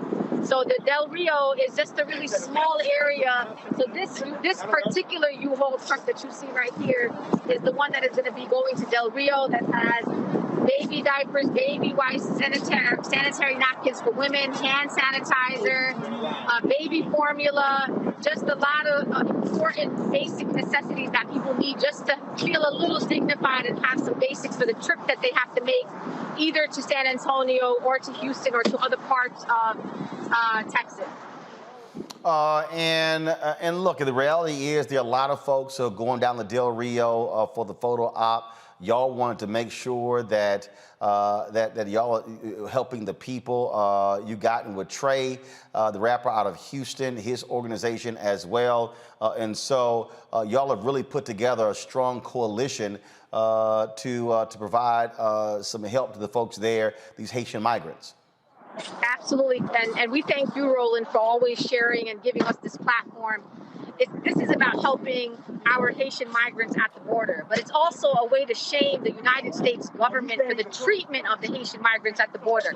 It is their responsibility to bring supplies, to dignify these people, to support these people who are literally in desperation, which is why they're at the border. And so we are demanding that President Biden end Title 42, stop the deportations of these Haitian migrants, and figure out how to process them and give them the opportunity to access a safer and better life here in the United States of America. And so you talked about going to these multiple cities. Are you also organizing people in those cities to also give as well? And people they want to know, okay, I'm in a city, where do I go? If there's somebody out there who's watching and listening and they want to send money as opposed to supplies, where should they send it to? So yes, so as you can see, the majority of people who are here with us today are from the Dallas area. They are volunteers. They have come out in solidarity to support this effort. We are asking people to give resources to the Haitian Bridge Alliance. They are an organization that is at the front lines of supporting Haitian migrants across the border, and they have been doing this work for weeks now, not just because of this recent imagery that we saw. So give the Haitian Bridge Alliance. You can also support Until Freedom, untilfreedom.com. We are helping to coordinate and just really add our platform and our resources to this effort. All right then. Linda, I appreciate it. Y'all doing great work. I was communicating with you and Tamika Mallory last night, what y'all were doing. I said, look, we got to get y'all on the show to show what's going on. And again, for whoever has the camera, just give our folks just a shot of the truck there, all the stuff that y'all have, because folks, y'all can see right there, you know, what you see, the supplies, what they're loading in there. And so a big shout out to all the folks at Until Freedom and all the folks at my former church, Friendship West Baptist Church. Thanks a lot. Y'all take care. Safe travels to Del Rio, San Antonio, and Houston, folks. Okay, hold on a sec. Y'all safe travels. I want to get in there. I want to get in there. Say hi. All right, say bye. All right, y'all. Thanks a lot. I appreciate it. Thanks a lot. See, you know, the thing there, Reese, is, again, there are others who are traveling down there for photo ops. They ain't bringing nothing. They ain't helping nobody. It's all about getting attention. That's how you mobilize and organize a community. You know, I'm always talking about on this show how you put the work in and how you mobilize and organize. It's one thing to comment and tweet and post on Facebook and Instagram and TikTok, but what Until Freedom is doing, they are actually doing the work. Absolutely. And, you know, there are a lot of times they take a lot of attacks, personal attacks. And in the process of doing this work, I think it's so important that you showed the images and the video of what is actually being done tangibly, because I think particularly, and I hate to even use the word woke because white folks have just completely gentrified it and ruined it.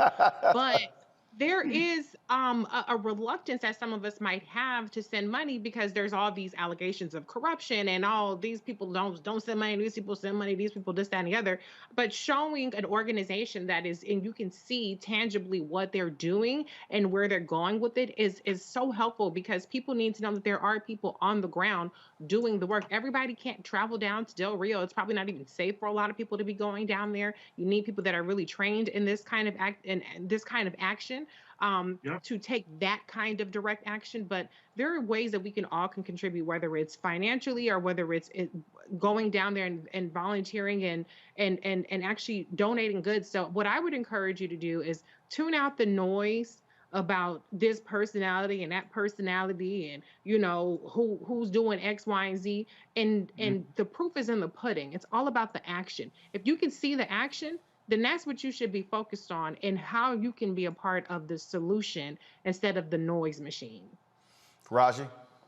Yeah, I'm in complete agreement with Reese, and to also add to it, and I want us to make sure that we put out really accurate information. I see a lot of people talking about Cash App in this group or GoFundMe or you can donate here, Brother Roland. What is, and I want to get your take on this. What is the best way people can give money or to send supplies? And considering Del Rio is being secured by federal and state authorities, what's the likelihood that those supplies will be able to get to our people? Well, that's why, and when Linda said, they understand that people are not just in Del Rio. And so they're disseminating the supplies in different places. I would dare say to anybody out there, frankly, if you're not in Dallas or Houston or San Antonio, send money. Because here's the deal. If you're going to go to the store and buy some supplies, you're going to be spending money.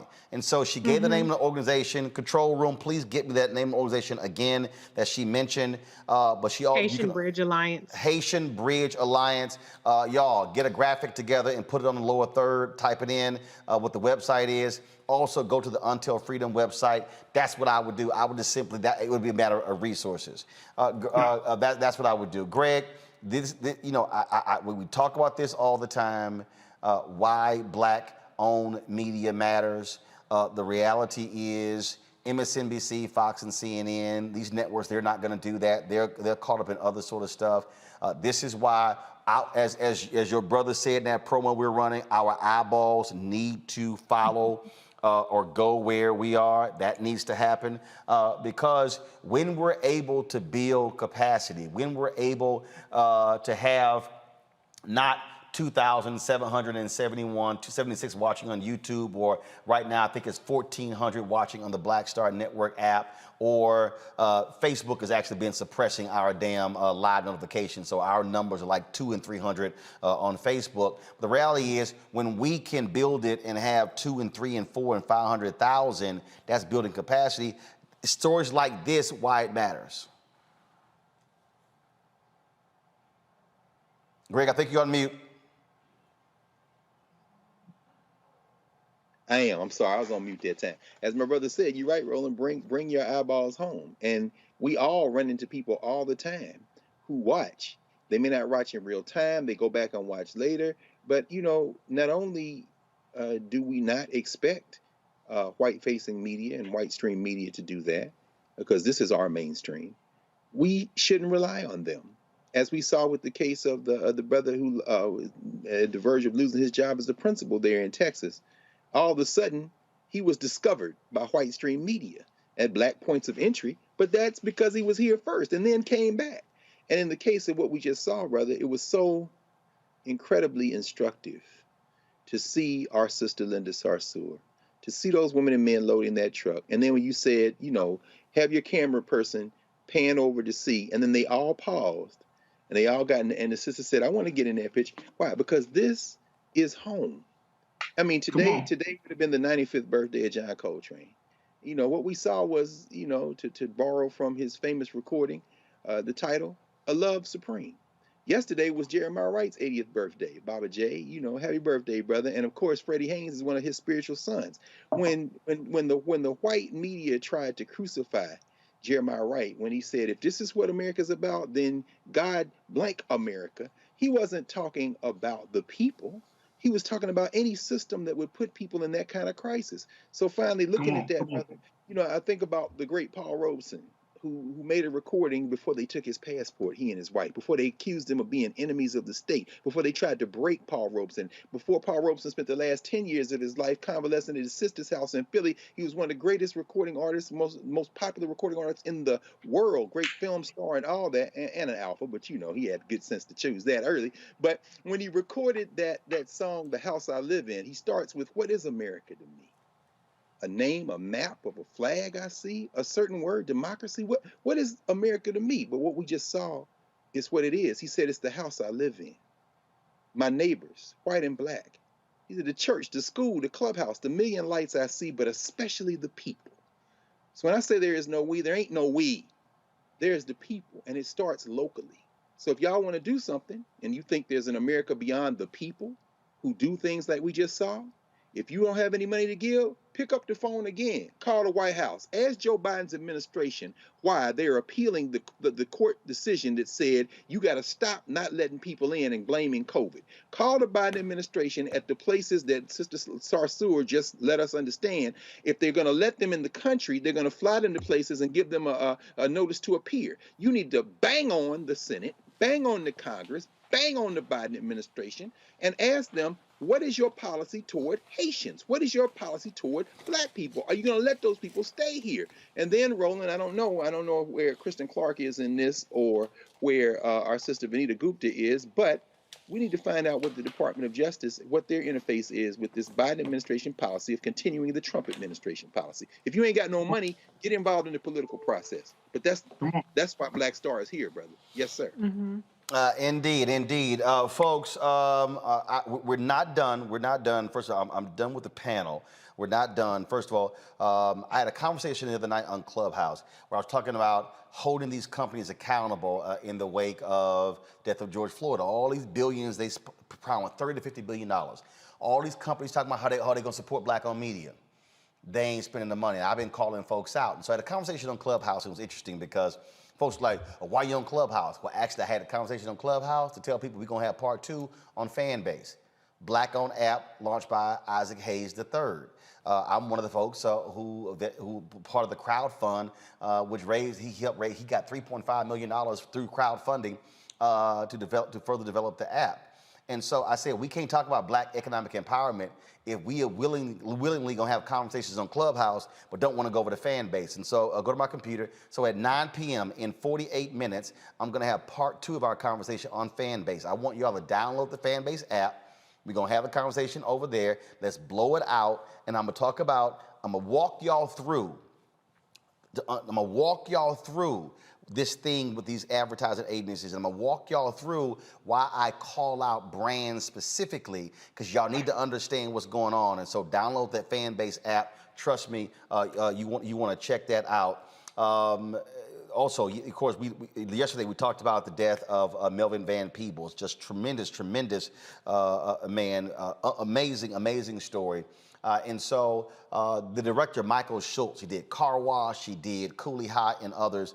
I'm double checking because he recorded, he wanted to come on the show live. He's actually working, he sent me a video. I'm not sure if the video has come through, doesn't appear that way. So I'm gonna send him a text again and try to get that video. But what I'm going to do though is earlier today, I had a conversation with the journalist, author. I mean, he's done so much. He's done so much in the business, and that is Nelson George. And he had some amazing things to say, y'all, about Melvin Van Peebles, some jewels that actually just blew me away. And I wanted y'all to actually hear that. Here's my conversation with Nelson George. Nelson George, always glad to have you on Roland Martin Unfiltered, my brother. Good to be here, man. Good to be here. Sad to be talking about what we're going to talk about, though. Indeed. Melvin Van Peebles lived an extraordinary life, passed away at the age of 89. And I came across a video on YouTube of this unbelievable conversation with Gordon Parks, Melvin Van Peebles, and Ossie Davis, and you participated in that. Well, those brothers, they're the godfathers of contemporary African-American film, in that Gordon made Learning Tree in Hollywood, his first film adaptation of one of his books. Melvin did Watermelon Man, very close behind him. And right there in that same ballpark with Ossie Davis, several of them had done, so these three guys are sort of the benchmarks if you look at what we've done all the way up to, Barry Jenkins and Ava DuVernay and so forth. These guys were the breakthrough in terms of the civil rights era. Was Melvin probably the most iconoclastic? Because Melvin's, so here's the story. Melvin did a film in France first called Story of a 3-Day Pass. It was done in very new wave style. He was able to raise money in France that he wasn't able to raise in America. And that was like in 1966 or 67. He was seen by Hollywood. He made a Hollywood movie called Watermelon Man with Godfrey Cambridge. But he realized that the statement he wanted to make could not be made in Hollywood. And he made a movie called Sweet Sweetback's Badass Song about a male hustler who sees a man being beaten, shoots 2 cops, and goes on the run. And that was a revolutionary film in that the black character was not a clean-cut Sidney Poitier character. He was from the underclass. He shot police. He didn't just, yell at them. And he escaped. He escapes to Mexico at the end of the film. It was a film that the Panthers embraced, the film that black people embraced. And it set a new template for a black action hero that then leads into the whole blaxploitation era. So that one film alone was revolutionary. Now here's what's interesting here, because the New York Post, and I've been highly critical of, and I've been blasting them. They have a headline that included blaxploitation in it, but he was a critic of that. Oh, yeah, and it's interesting that they're trying to link him as if he was their headline was literally he was a black exploitation director. No, he wasn't. No. What happened is that his film situates a black hero attacking the establishment in an anti-establishment frame. The blaxploitation movies were usually adaptations of detective novels, or they had pimps. They were all very conventional. They were never as transgressive as Sweetback was. So they took elements of Melvin's success because they knew to the black audience that was craving this and made a formula. But I also want to point out to you that Melvin wasn't just a movie maker. Right. So Sweetback comes out in 1971. In 1972, he takes a lot of the money he made from Sweetback. He has not one, but 2 plays on Broadway. Ain't Supposed to Die a Natural Death and Don't Play Is Cheap. Unprecedented. He had 2 plays on Broadway at the same time. Plays that he wrote, directed, and raised a lot of the money for. He also helped trailblaze marketing in terms of Broadway because he went out and was able to get black church groups to come out and see the plays and targeted them at a time when that wasn't done on Broadway. So the other part of that I should mention when I talk about these 2 plays is that one of them is a musical, that all during this time, Melvin is also a recording artist. He made a number of recordings throughout his career, many of which ended up into soundtracks to different movies and different plays. So the brother was a film director. He was a playwright. He was a music composer, and he wrote books way before he even made movies. One of his first books was done back in the late 60s, or maybe early 60s, when he was a cable car conductor in San Francisco. He wrote a book about being a cable car conductor. So this was a man who lived an extraordinarily diverse creative life. So Sweetback is the big bang, if you will, but there are so many works. I was watching Melvin perform at nightclubs in New York 10 years ago. He was still doing club dates where he sang, had a little band behind him, and was incredibly, so he lived a super vital creative life. And what you unpack there, and then of course, my goodness, he decides to, what the hell, I'm going to trade stocks on Wall Street. And so here was someone who said, you know what? The fences or the boxes that you want to put me in, no more boxes. I'm not going to do it. You're not going to put me in that box. And if I want to go here, I'm going to go here. If I want to do this, I can want to do this.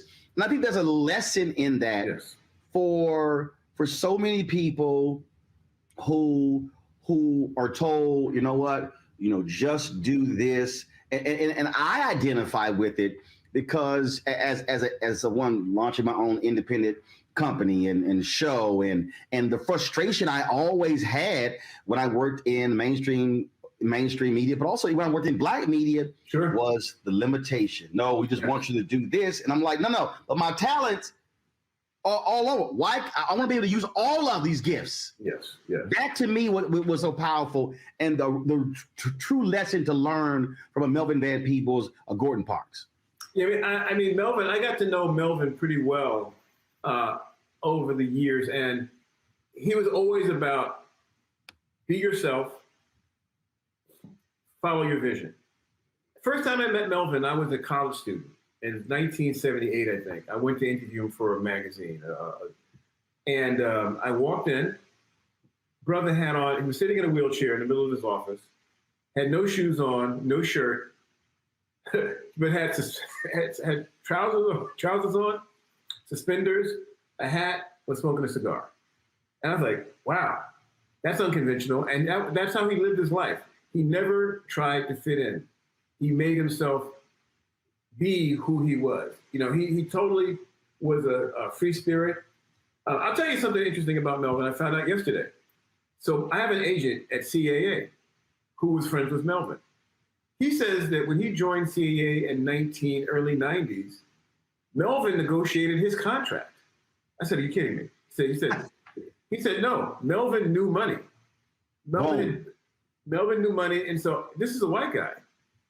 He trusted Melvin to negotiate his agent deal with Creative Artists Agency, the biggest creative artist agency, talent agency in the world, because he respected Melvin's business acumen. So that just gives you one idea of how diverse and how learned he was in so many different areas. And whenever this happens, a lot of folks like, oh my God, I'm so sorry to hear that. But the reality is, you see that in his son, you see that in his children, you see that in Mario's children.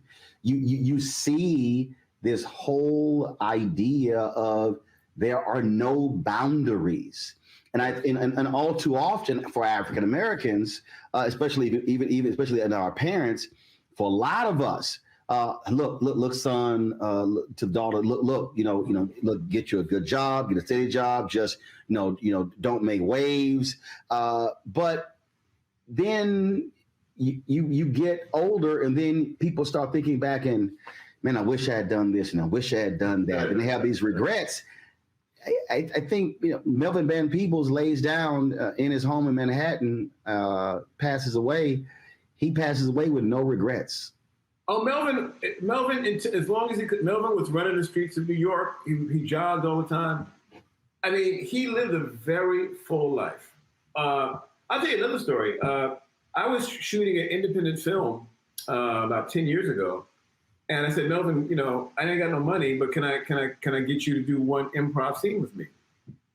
Brought me up to his place. I had the actress with us, had little cameras, knocked it out. He gave us something to drink. We watched some movies together. I mean, if he thought you were trying to do something unconventional, he was there for you.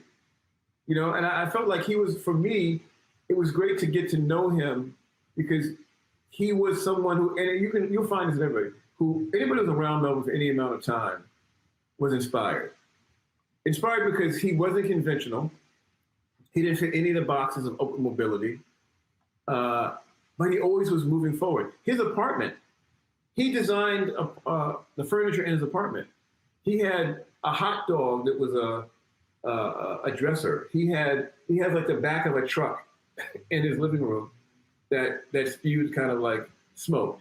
He had paintings. He was a constantly inventive. And I think for anyone who's living a creative life.